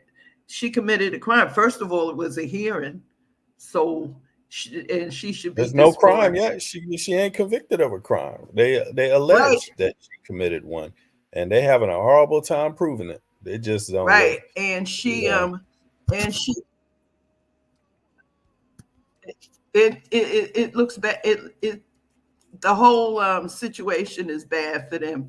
They and she proved. They said she hired her boyfriend for game, but they called the former governor, old man. I don't even know his name, but they said he was a governor of Georgia, and he said that she asked him. She came to him when she first got the case and asked him would he join her and be a special prosecutor and work with her. And he said no, because he did not want to spend his life with security around him and receive death threats for the rest of his life. He's in private law practice. Right. He has people who work for them and they need their money. And he refused to do it. So in essence, he was saying nobody wants to do that. So she hired Nathan Wade at the end because he agreed to do it. Then they said it's a conflict of interest about the money because there's $9,200 they can't account. Yeah, they tried to pivot. They tried to pivot to the money now, and there's nothing there either. So yeah, and then they used Bradley, and Bradley didn't testify what he wanted because he ain't gonna lose his license fooling with them, lying under oath. He was lying to her. And she thought but here's the irony of it. They started with one thing, alleging that she had a relationship that shouldn't have ever happened, right? And then they pivoted to the money. But look at the dude who's behind it all. All of this is happening because somebody tried to mess up an election, try to defraud the voters, and it's the same person that's already been convicted of stealing millions of dollars from New York State through his businesses. I mean, and a rapist. And they're looking for $1,000 from this home lady. They asking her who you had lunch with, or did he pay you for lunch this time, or did you pay him back for lunch this time? It's like, why did she pay you cash? It's a mockery. It is. That's what they're saying. And that black girl in there, she's the one they have on proof. A video of her talking to this lady, Ruby Friedman, telling her, you better, if you know what's best, you better testify. I'll find all of that and I'll send it to you. You got to see it. So everybody in there, they all guilty. They all are guilty. Donald Trump, he joined it because he thought it was going to work, but it ain't going to work. She's going to stay on the case. She's up for re-election, and I believe most American people will vote for her because she stood her ground with Donald Trump.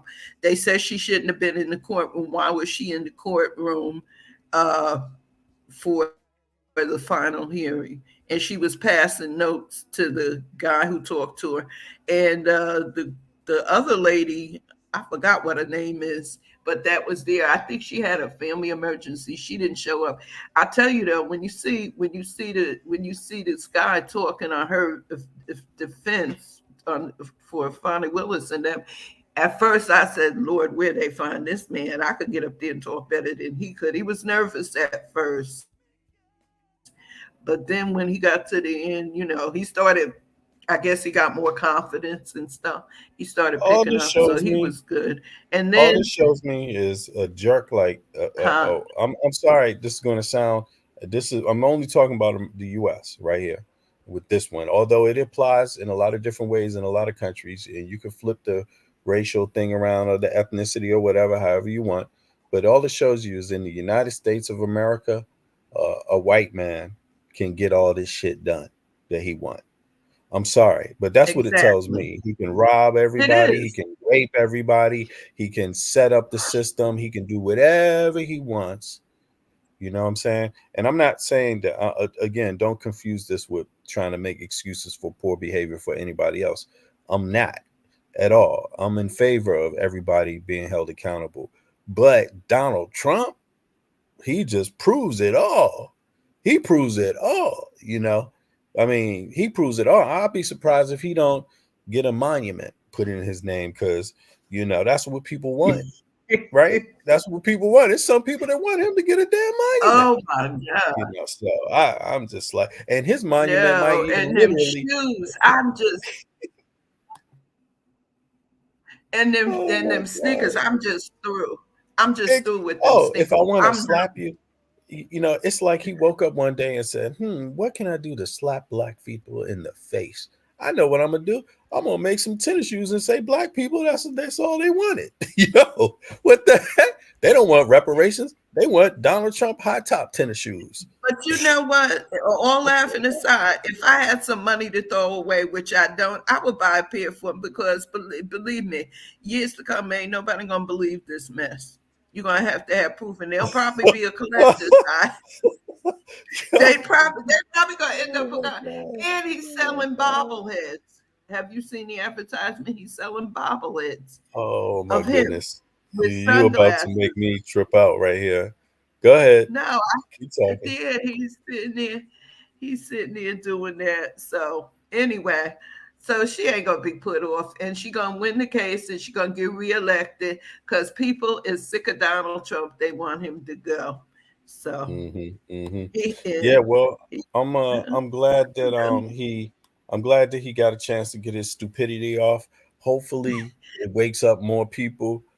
We know some people won't. Some people are not motivated by reason. Some people really need the stick. They need the punitive damages for following somebody like this lunatic. But, you know, there's trouble all around. So I don't want to. I expect it of white people. I expect stupidity out of white people, because to me, they think they're superior to us. But to me, they're the dumbest people going. To me, they're stupid as hell. Lord, hey, Niniola. Oh my God. Hold on. Niniola was here. I also wanted to thank her. No, stay right here, Pumpkin. I just wanted to thank Niniola also, because I was hearing her last night. She was they did a good live. Some of those sisters over there I was talking about earlier in the stream.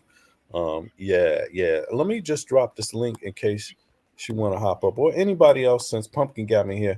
Pumpkin always doing this to me. As soon as I'm about to shut down shop, here come Pumpkin. About to come. No, my computer, I didn't charge it up last night, and I just said what's there. up? Does she have a channel? Yeah, she does. I'd like to put the link so I can Niniola. Hold on, let me, because she got a funny name. Niniola, hop up and give your or put it in the chat if you can, your handle, so people know how to find your page. I'm not sure if she says she doesn't use one really, but if you do, Niniola, hop up so people can get your handle, or put it in the chat. I would subscribe. Yeah. Actually, there was some good conversations late last night on the U.S. time of it, right? Because our cast is early because of where we located, but people was that did their cast late last night. It was going on late, and it was a lot of interesting information, but some good talk about what's been going on in the community. Hey, there you go. How you doing? I couldn't hop up last night, but there you go again. I see you. Yeah, good to see you again. I can't stay long. I'm just hopping up. I do have a channel where I have not been as active as I probably should. However, I do have some things in the works. I have an installment about to drop. It'd be I don't want to use the word exposing, but we're gonna be teaching the community about some of these leaders, so-called leaders in our conscious community. So please subscribe now, because those documentaries are on the way out. Where your handle at? Oh, it's Nala Kayanga. I will put it in the chat. Yeah, put it in the chat right now so people can see it. And if it don't work, then put it in the back chat, and I'm gonna post it. Yeah, exactly. You was dropping some bombs, and I was also re-listening to some of the things you said on my stream too, and I really, you was right. You 100% on point with it. You know, it's a lot of troubling behavior out here, and you know, you got to big up everybody just wanting to talk about it, because some people get attacked. Some people get Excuse attacked. me, is that your channel name? That is my handle, Nala Kayanga. Okay. It's in the back. There we go. Okay, so let me rock that now. There we go. So I got some content that I'm working on now with my husband. He is a film creator as well, and so we got some stuff in store for the people, just to educate the people, because like I said last night, a lot of these people come to this way, you know, searching for something, and then they run into these jokers, man, and we have to, you know, put some truth to the falsehood, to the false narratives that are going on. So I got something in store. I just want to say good morning. I got to get my family ready for the day, but I just wanted to hop up and say good morning and peace, fam. Oh, thank you so much for that. Yeah, you have a good day too, and greetings to your family also. Yes, that is my handle on YouTube. You can find me on Instagram at _Niniola_the Bay. And you can type that too if you want. Yeah, I'm gonna hop in the other chat in YouTube and put all of my information so everybody can follow me. I'm on Instagram, Twitter. So right now on Twitter, I'm following the Young Thug trial. Now that this Eligio Bishop thing is over, we've been going in on that a little bit on the Twitter side. But yeah, just everybody stay tuned. We got some things in store. Most definitely. Yeah, appreciate you. Before you go, do you think that that Fonnie Willis thing, I don't think she's going to be disqualified, but do you think if she's disqualified, that will affect Young Thug's case? No, that they'll let him. I live in Atlanta. Actually, I live in Atlanta, and I don't think that her being disqualified from the Trump case will affect the Thug case. But I will say that if this is it is a little telling, because I do think that they brought the Thug case a little prematurely. And in my opinion, I understand what the sister is trying to do, but she trying to do it a little bit too fast. You understand? Like, she's trying to make a point so fast before she can even build her cases up well enough. And honestly, I think she should just let the Trump thing go, just because it's counterproductive to the mission right now of what she's trying to do. And I think that it's going to, I think she should let another attorney take point on it, just so that we can keep it moving. You know what I mean? I think that this is too close, and this could all be resolved, but her pride is not going to allow her to do that. And so it could really be simple. Nobody wants it, honey. Oh, no, and I don't blame them. No other attorney wants to deal with it because he's threatening. But I honestly don't think she should let it go, because I think the proof is there. I mean, the proof is there. The problem is the proof is there, bro. But if everybody is so distracted by by whatever is going on in the background, then we're not even gonna be able to hear you appropriately. You feel what I'm saying? So I felt like if another attorney was to take point on it, then we could just move on and we can go ahead and prosecute this man for what it is. But right now, it's all smoke and mirrors, and now she's got a whole personal life in the view. They're gonna use her to distract from it. Exactly, basically. And it's almost that was the purpose of it. Yes, that's what he does all the time. And if they put another one on, I guarantee you they'll do the same thing to him. Yeah, but maybe another one wouldn't have had, you know what I'm saying, like a relationship. And they'll find something. I'm telling you. I get it. I get what you're saying, sister. I'm just, in my opinion, I think that they probably should have hit it from a different angle, especially now with all being on the fire. But we're here now, so she's doing what she got to do, and I'm not mad at the sister. I think she'll win. I think she'll win too, but she got to get past this part first, and it's gonna take time and more effort and more money, and what I tell you that watching this Thug trial, like the state done used so many funds and resources just in Thug trial. That's the biggest trial that they ever had. They done spent almost $20-something million trying that case. The state in Atlanta specifically don't have that kind of money. And so we keep, it's like you using all your resources and energy toward that. We ain't even got to Trump trial yet. So I just feel like she's going to exhaust herself in some ways.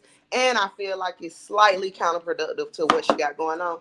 But again, I try not to pay too much attention to the whole Trump thing anyway. I understand why people are he counts on that though. But he counts on that. He I counts on understand us. why people invested, but I just, because I'm frustrated with it. I'm sick of saying it myself.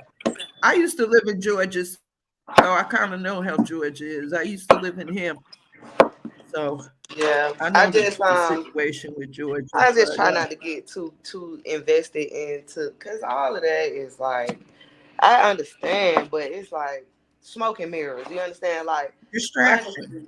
Yeah, he's trash, and he honestly does not need to be in anybody's office. But honestly, we keep giving him more energy and attention, and people done with him anyway.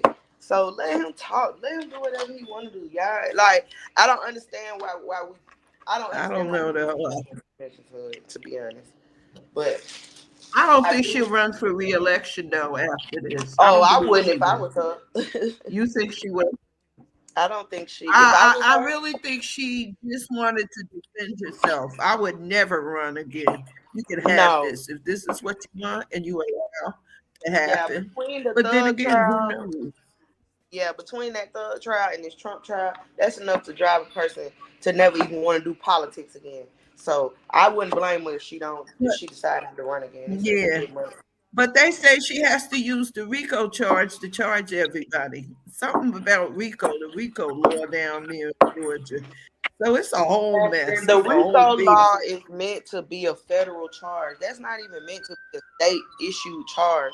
And I feel like by the state bringing the RICO charge versus the feds bringing the RICO charge, they're putting themselves at a great disadvantage, because it's a reason why the feds have a 99% conviction rate. It is a reason why they don't lose. It's because they thorough and they have the resources to convict these people. And Thug trial is a prime example of that. Those folks were so unprepared for that trial. It's the most expensive trial. It's supposed to last for like a year and some change. Like, those ain't little battles. And Thug got a crazy team. And so I just think that the RICO on a state level, unless you know what you're doing and you got them boys dead to the wrong, don't do it, because it's hard, number one, to prove a RICO. And then when you do prove a RICO, it's like from a state level, what is the consequence on a state level? You know what I mean? So it's a reason why the RICO is traditionally a federal charge. But now the state they gave the states possibility to have their own RICO charge, because all the gang culture that's going on, especially down here, or really everywhere right now. So they using that against those people as well. But I don't agree with in New Jersey. They don't use RICO. They don't use RICO for gang affiliation. They use RICO on the federal charge, because I know quite a few people with ghost guns. I know some kid, family member who they got him on a RICO because he got a ghost gun. They want to know where he got it, where he was making them from, and all of that. They hold you here on the federal, and you're right. They don't get you. Like, they'll let you go for 2-3 years, and when they got you, you might as well plead guilty, because they ain't letting you go no time soon. If you're guilty, so you're right on that, but I don't think she can. Yeah, like in Thug case, specifically from what I can tell, I thought, because I'm from here, and hi Andrea, Young Thug, he's a rapper, pretty famous rapper in our culture, and right now he's on trial for a RICO case, but they have like so many indictments in that RICO, but Thug really only has the RICO charge. He doesn't have anything else on that case, like no murders and stuff. And I just feel like they really being very sloppy about presenting it, because to me, RICO cases, they were made them for people like John Gotti. Matter of fact, it's very ironic because Rudy Giuliani, who is on trial with Trump, is the one who made up the RICO law. He is the one that came up with the RICO law. I'm from the area. I'm And from so- the area. I know all about Giuliani because I'm like Oh, I'm in yeah. New Jersey. I'm like 20, 30 minutes from New York. Rudy Giuliani, I don't know. That must be male dementia or something. Because he changed. He changed a whole lot. Well, yeah, he created the law to get the mob bosses because you could never get them. John Because their hands were so clean. So it's like, how do we get them if they're not touching no drugs, if they're not actually the ones doing the crime? But Gotti was a little bit reckless too toward the end. He was on wiretap, things like that. But in my opinion, just being from the city, like, I don't know how they gonna, like, I don't get it. You know, like, they trying to pull all of these old charges that he had and make those charges seem like everything was in furtherance of the gang, but they haven't really proved it. All the witnesses they have are, you know, basically recanting their story or saying that it wasn't them. Or they saying that, yeah, we did crimes. Most of this stuff happened in 2013. But what kid from Atlanta don't do crime? So now you have to try to prove that we did it to further the gang. And I just don't think that they've proved that yet, especially in the case of Thug. And they've spent all this money. And I just personally think it was a bit premature. And it was a reason why the feds hadn't indicted him yet, because they didn't have enough. So what make you as the state think that you got enough to indict him? But crazy. Yeah, that's true. That's true. That is so true. Because I don't know how that's gonna play out. So right now it looks like a circus. It's just all over the place a little bit. But I don't know like it didn't go the way they thought it was gonna go. No, neither is the Thug trial. Like, they knew that was gonna be an open and shut thing, and it is coming out to not go in their favor. Every day it's like, wow, everybody that they have on their witness is a horrible witness. The evidence is so loose. I read where she overcharged Thug. Well, that's the problem. They didn't overcharge Thug. Well, the thing is, she did it because of the car. I think what I read, because I'm always reading something. I read is she overcharged him. That's why she uses the RICO, and she overcharged him, and the court will bring it down to her. He won't, whatever she put in there. If he's found guilty, he won't be found guilty for all of it. It'll be something less. Well, the thing is, Thug only got the RICO charge. In this RICO indictment, there are like 5 or 6 defendants, and Thug only has the RICO. He doesn't have, like, he's literally only got that one thing under the indictment. But they're trying to say he the mastermind, so he would only have the RICO charge because he having his hands clean. That's why they giving him the RICO charge, because they got to try to make him guilty.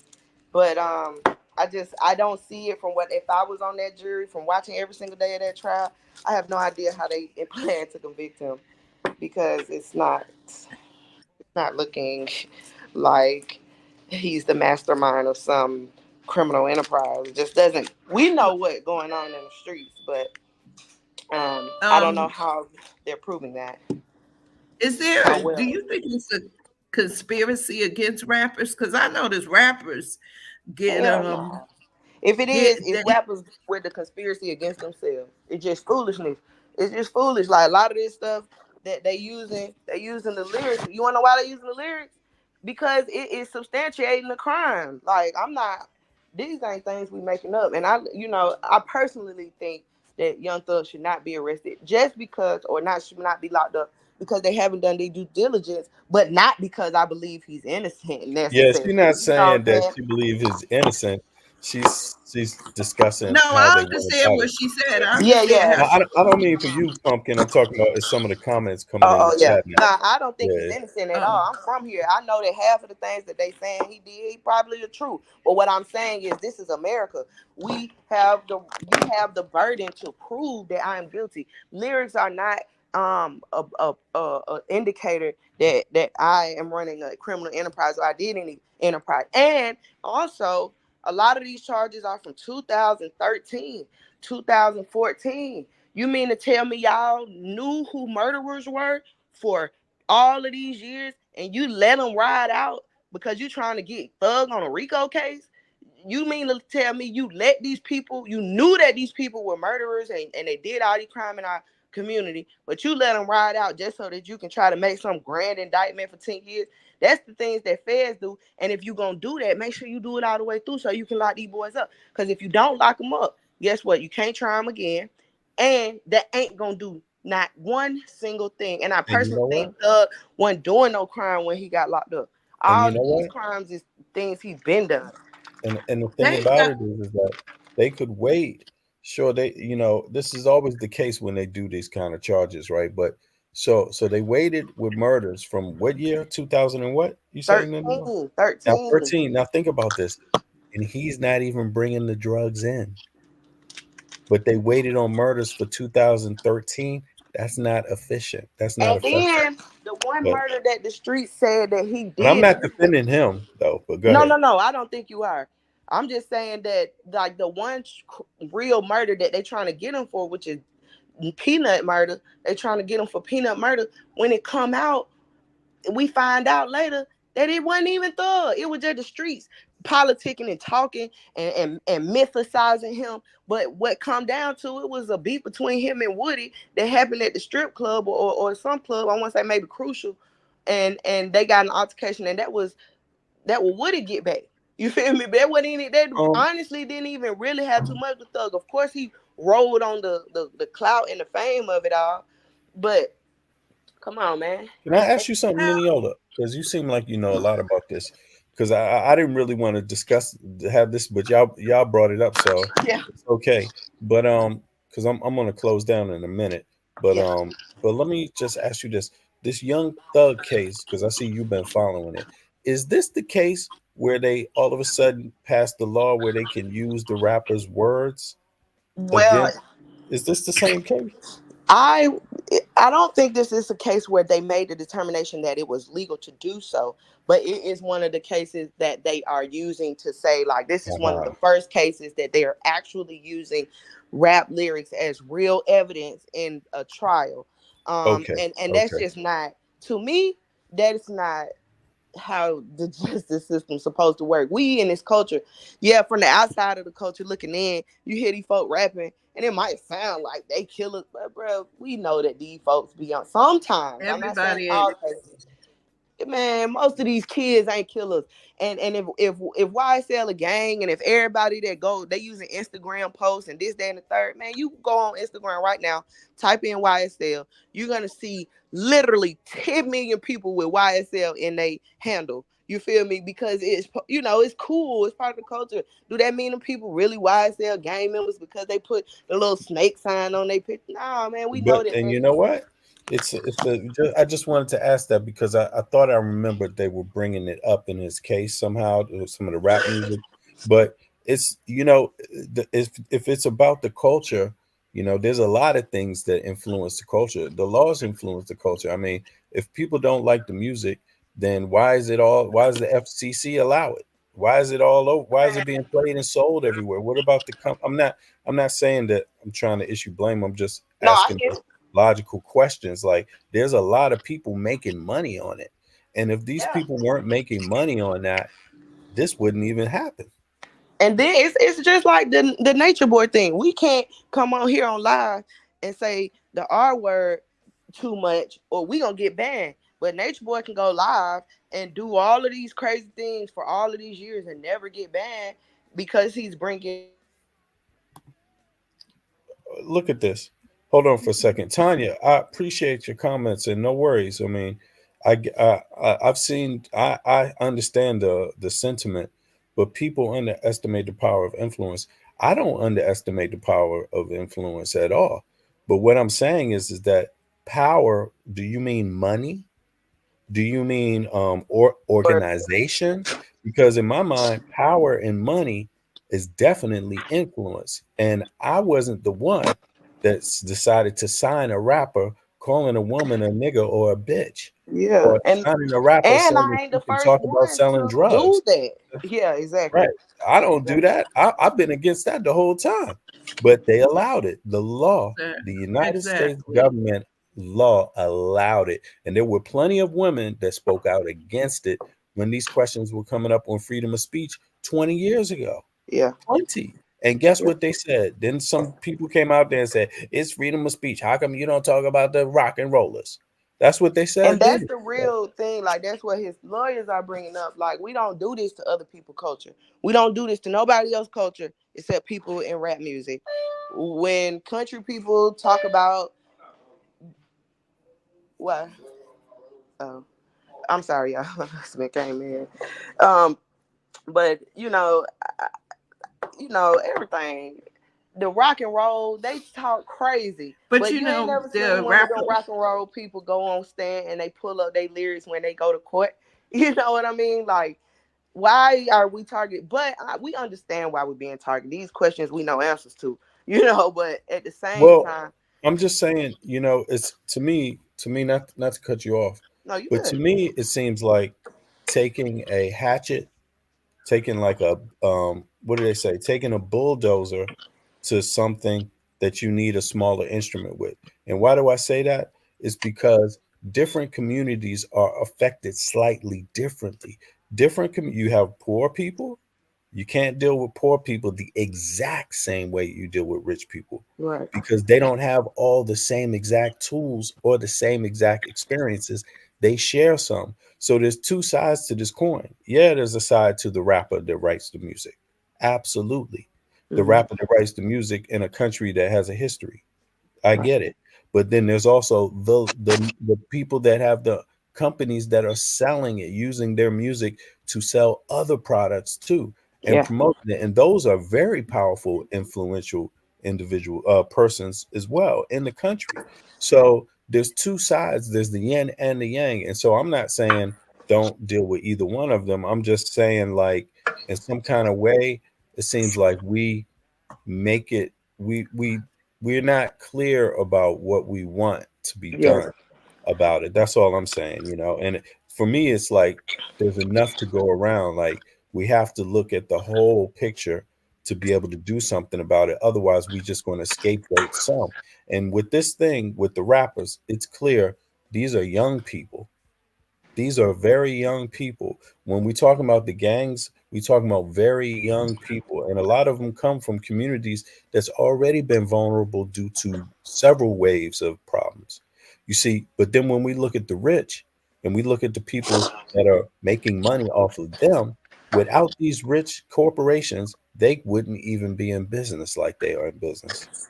You see, so without the FCC passing a law to say, you know what, you can say this, you can sell this type of stuff on the radio. It's okay. It's freedom of speech. Yeah, it's freedom of speech, but at what cost? Exactly. And I 100% agree with you, which is, as I watch the trial, I say to myself, like, and I said this too. Most ethnicities, hold on, most ethnicities ain't experienced slavery in Jim Crow. And I was going to say, I'm going to have to challenge that statement, because I have listened to, they got a whole collage of them on TikTok of rock and roll music, country music, where these folks, man, one of the biggest biker gang rocker head people, they had a whole RICO act and nobody got convicted because all they had was the lyrics and their Instagram posts and things like that. Nah, them rockers, they talk even crazier than us sometimes.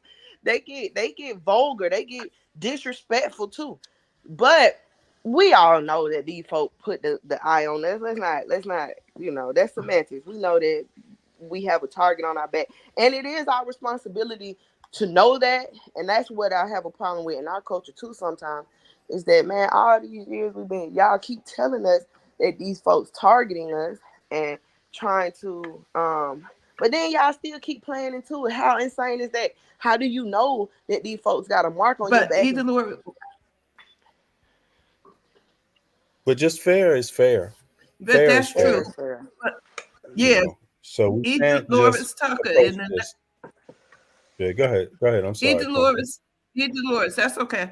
Dolores, I think her name is Dolores Tucker, but there was a lady when gangster rap first came out. She wasn't against rap, but she, because before it was party rap, it was fun. My son was little, and I listened to it, and it was fun rap. They danced and did the break dancing. And I think her name is E. Dolores Tucker. But anyway, she tried to shut gangster rap down.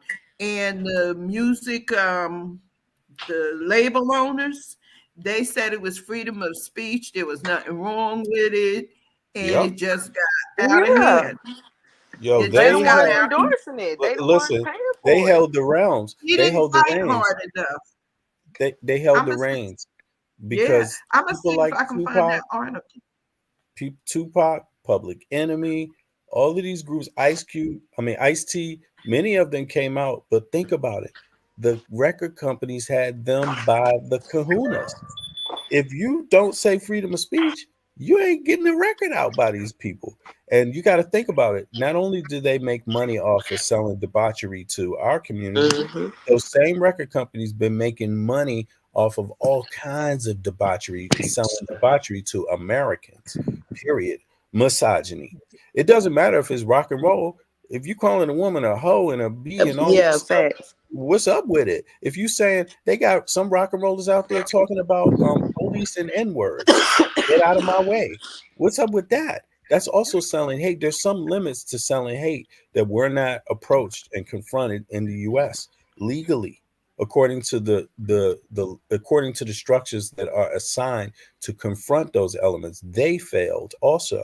So I'm not trying to just turn a blind eye to young kids and young people in gangs or anything like that at all. I didn't like NWA, but you're going to have to learn to hear them because of the law. You see what I mean? Just like you may not, some people don't like rock and roll, but you're going to, and when they say police and N-words, get out of my way, but you're going to have to learn to hear it because they control the radio stations too. Big business. You know, and I think, but listen, anybody can hop up on the panel. I don't allow, I can't keep putting up the chat posts because in some way they're just like short comments here and there, and it's not really part of a shared conversation where we all get to listen and talk. So the chat is only about talking. It's not about listening. So, you know, no offense, but go ahead. Gangster rap only became a problem because white kids picked it up. Once white kids picked it up, it's the problem. It's just like a drug problem. The crack epidemic never became a problem until white people got it. It's actually gone down. Where I live, the drug addiction rate has gone down, but it's still thrown at us. You know, and it's spiraling. It's still thrown at us. But the rate of new drug addicts, well, in my town where I am, it's gone down. And I read nationally, I haven't checked it lately, but I read nationally, the younger Black kids are not getting hooked on drugs like the older ones. Well, I mean, they still do, but it's not. Yeah, it's just a different drug now.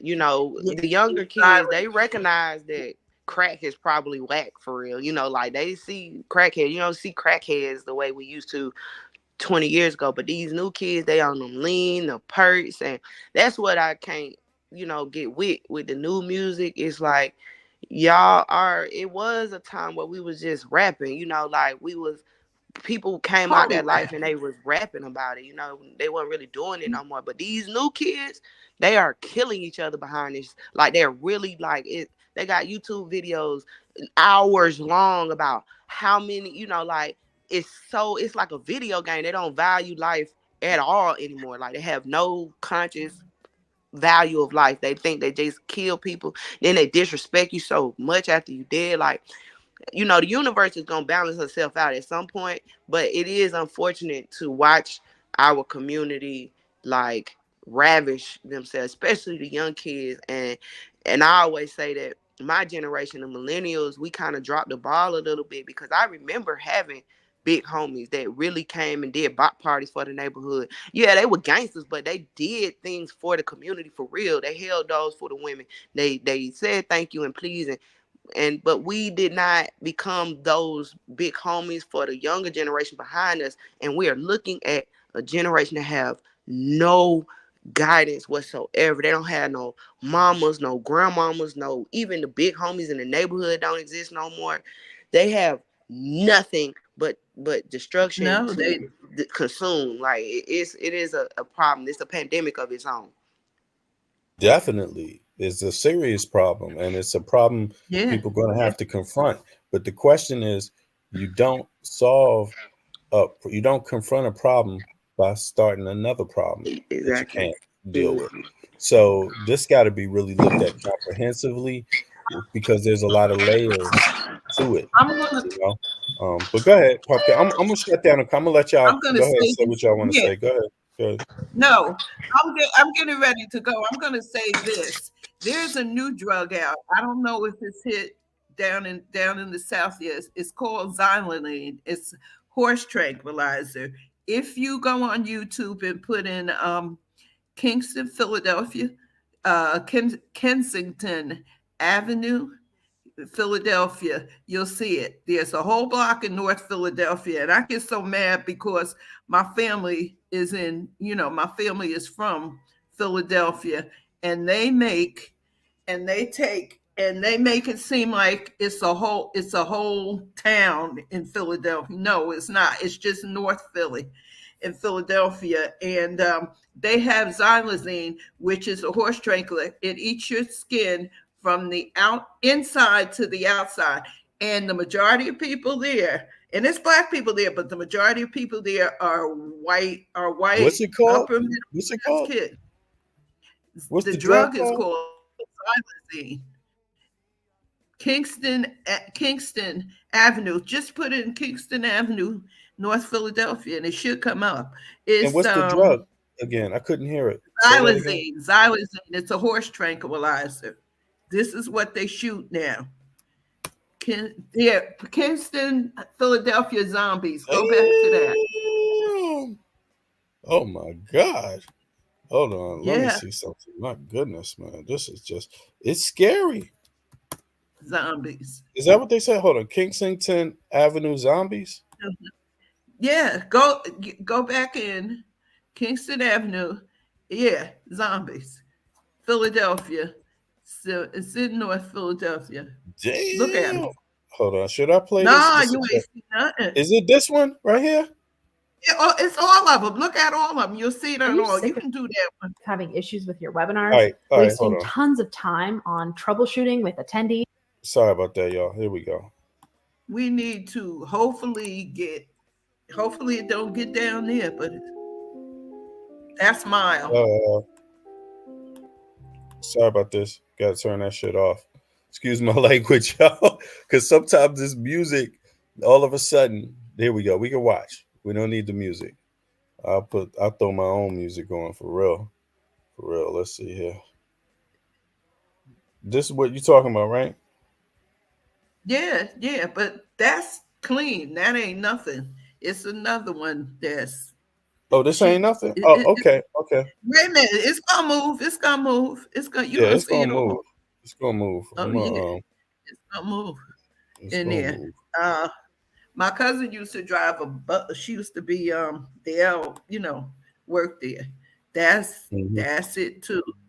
You just keep going. You'll see the worst. That ain't. I mean, that's terrible to us. That's terrible, but it's terrible.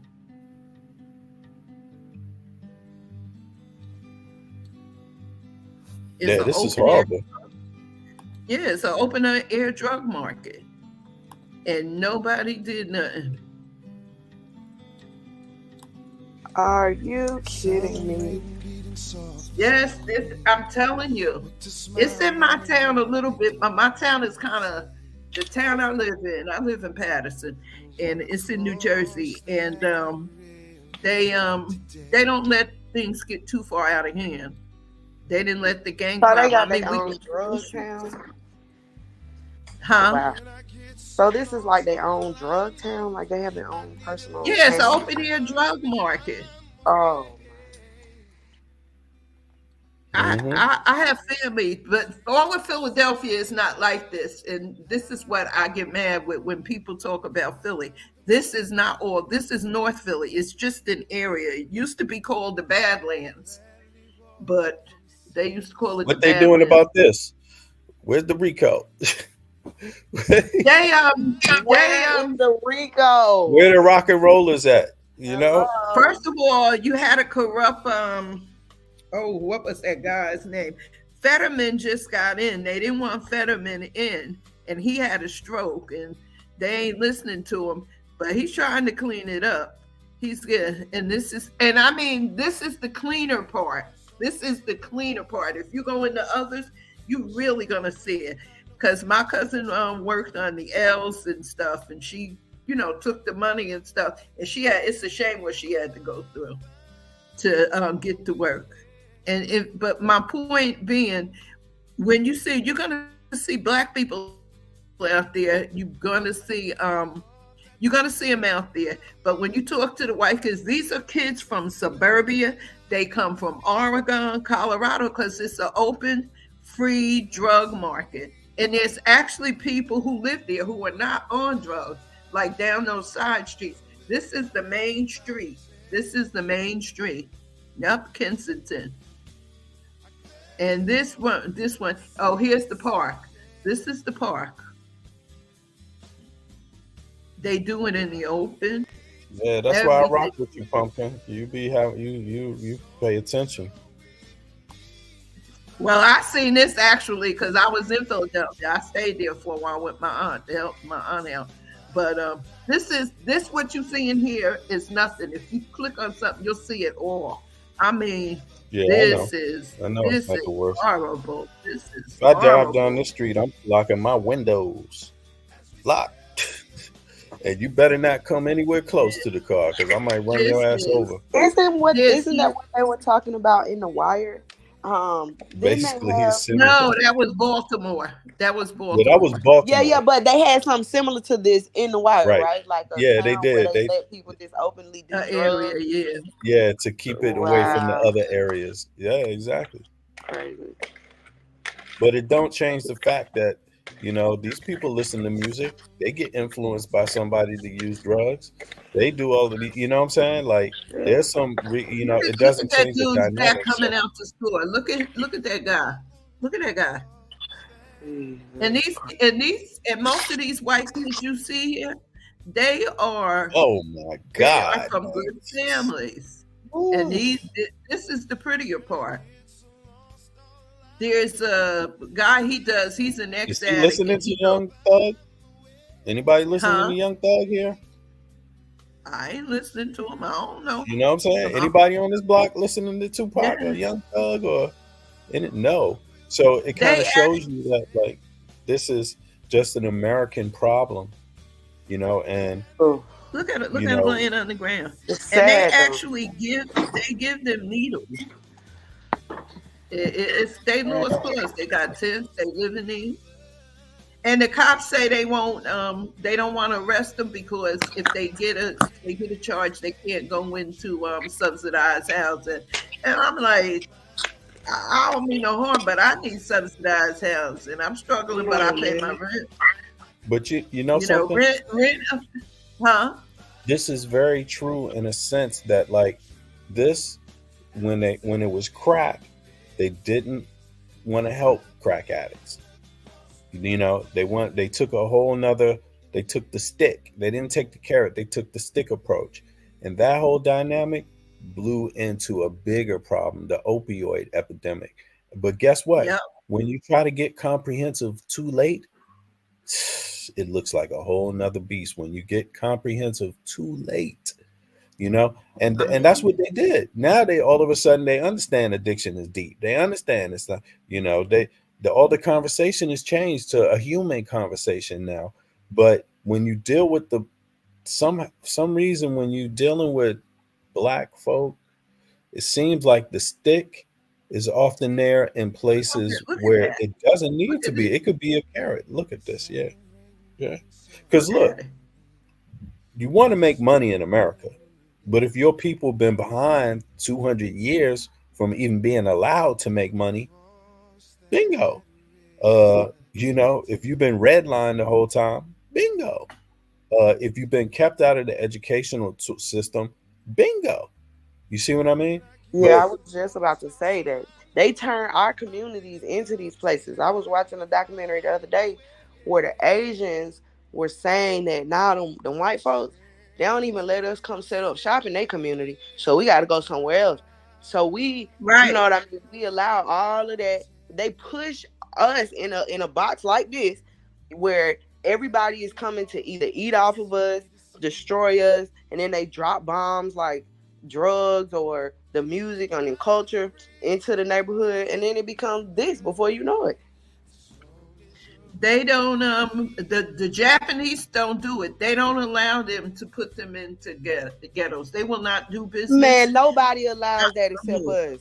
The Jews don't go for it. The Greek community got their own community. The Asian folk don't let, only black folks get paid every day and then run to the Chinese beauty supply store. You know, like other cultures, that's not a thing. That's not a thing. They don't like Chinese people up here. Nah, they say the Jewish dollar touched 10 hands in the Jewish community before they spend $1 outside. But we haven't been taught like that, and I understand why it's like that. But I'm just saying that, oh no, not us. We get paid going straight to Chinese cafeteria, or American Deli, or wherever else somebody got a shop set up for us. No, we don't do that. Yeah, but that was what y'all just saw was the clean part. It gets worse than that. It's nasty. I could have lived there rent free with my cousin and stuff. I'm like, no, I'm going back to Jersey and North Jersey at that. I don't want to be nowhere near that nonsense. So my family is there, but West Philadelphia, the West Side and stuff is nice. My family don't live like that. Although I have a cousin, he died 2 days ago. He was out there, but he never had to sleep in the street because he always had a place to stay. He always paid his rent, paid his insurance and everything, but he just got high. But he died 2 days ago. But that what you saw is clean. It gets worse. I might put some of that up since you taught me, Vic, how to add the different things in, and I got my disclaimer, so I might put some of that up so you can really see it, because it's terrible. They do so much to us. They do so much to us, and we don't see it. And that's why I can't understand. And I gotta really go. Most of these black people, I really can't understand the black people we have around us now. Because when I grew up, integration was, segregation was big. I lived in a black community. It was a white community.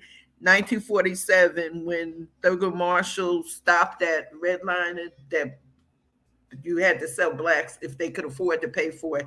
My mom bought a house in a white area, but then when the black people started moving in, of course, they moved out and the whole thing. So it became, everybody was a homeowner, but it was a black area, and it was really nice.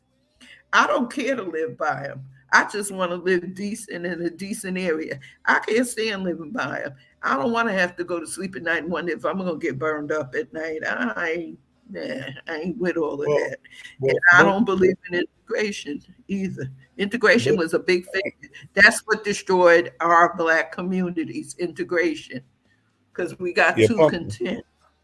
On that note, I just wanted to say it's interesting. Like, I believe in the U.S., with at least our community, but a lot of communities know this. I think the politicians know this.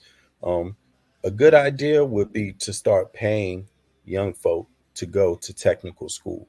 Just pay them a salary to go to school. The communities that face these problems most, if they find that it's driven by economics, they need to start paying some of these young people to just go to school, because there's countries that pay kids to go to school flat out, and I live in one of them, so that gives people a choice, an opportunity. Now, everybody makes a choice, and you got to live with your choice.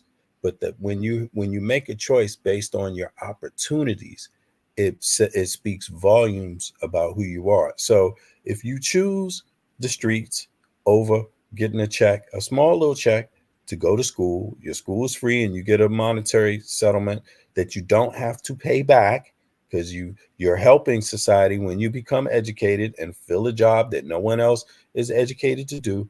When you do that, when you make a choice to do that over hitting the streets, killing and using drugs, that is a positive thing. But when you have less opportunities, you know what I'm saying? I think it affects lower income families even more. And I believe that the Black community, African Americans, they've been designated as a lower income community historically, also, not just currently, but historically. So I think when I mean comprehensive, I mean a comprehensive approach means you can't use a broad brush to paint everybody. You need to use different tools where they apply, where they can show a positive response. And I think that's what our community hasn't really had, because we're left with making choices about saying somebody that's selling dope to survive is a bad person, when we know that everybody's not a bad person that's involving themselves in that. They just get caught up. They're caught up in the bigger picture, the bigger epidemic. You know, now a lot of times we giving leeway to other Americans and we're not giving leeway to our own communities to, you know, it's not just about, you know, people wanting to do bad. It's about having the opportunities to do good, so you don't even have to go down the bad route. Now, we know that's just not the case in the US. There's plenty of people that are good that are homeless. There's plenty of people that are good that, you know, struggling check to check, you know. Then you got folks that went to college and, you know, they forced to make choices because they can't even pay back their college debt, while in another NATO country, folks don't even have college debt. In another NATO country, kids is going to school, getting a check to go to technical school or university. I mean, that's the hypocrisy of it all. And then our young people are being told, hold on. Our young people are being told that you got to join the military if you want that opportunity. If you want a decent way to get a loan on your house, or then you got to go fight. And that's what a lot of them do. And that's what a lot of us do. And I'm not saying we shouldn't fight for our country, but goddamn, give us the tools that everybody else have in a NATO country to live our lives, to experience what freedom is. But Pumpkin, I'm gonna give you the last word, and then I'm gonna be out for the day. Yeah, I'm gonna say this, and I gotta go. But do you remember when Obama, his first term, he tried to give an address to the school students to go back to school and encourage them to stay in school? Yeah. Right. But and the white people rejected. Oh, he's trying to influence my kid. They don't want that. So it's up to us. It's up to us as Black parents, because I went through it with my son. He got a little off track and he got in the street, but I stayed on him and never did no jail time, never got caught up in no nonsense. He did the usual teen stuff, like stealing cars and stuff. And the cop told me, he said, "Miss, I know you upset." He said, "But that's the thing that kids, for some reason, kids do." I said, "Well, not in my house. Nobody don't steal nothing. I don't steal, and nobody do it." So, you know, but he's doing good. He got out. He got away from it. But a lot of it comes down to parenting too, as far as the drugs. But when Obama tried to talk about building, like giving more money for school, he tried. Bill Clinton started something too. And yeah, but you know, they did try, and they're up against political. But exactly, that's my point. Issues. So, but it's not going to. But Americans, they want to keep us down here. I really gotta go. Yeah, but Americans, they maybe we could continue this. Maybe I'll put something up. Now, Americans also need they don't want to not just the Black community, but Americans need to be put on notice that you are not paying your young people to be educated while other NATO nations are. It's that simple. Just like you are charging people 75% more for something as simple as a mobile service and a damn internet. Yes, that's something Americans need to address. And if they do, and that's something that Americans need to address, because they have the technology to change it. They have the ability to change it with a vote. If the politicians get real about this stuff and stop acting like they don't see where the problems are, because all NATO nations or other NATO nations are demonstrating that they know how to do it differently. You see what I mean? And once people demonstrate that, it's no longer a theory, it's a fact. You see? So on that note, I'm out, Pumpkin. Appreciate you. Yeah. Love everybody. Thanks everybody for coming out. I gotta go also. But we're gonna talk more about I think that I'm gonna do something on it, and we can come up again. And what's her name? Manila. I enjoyed. If she listened, I really enjoyed her. I enjoyed this. I didn't mean to do this. I was on my way out the door, but as usual, you know, I like to run my mouth. Have a good day. Later. Hold on. Gunshots. Boom, boom. Yo, yo. Everybody, y'all cool, y'all. Peace, man. I appreciate y'all. Everybody be good. Yeah, and I'm gonna catch up with y'all soon. If you just tuning in, go check out the beginning of the stream, y'all. It was a good one. Positive. Peace, y'all.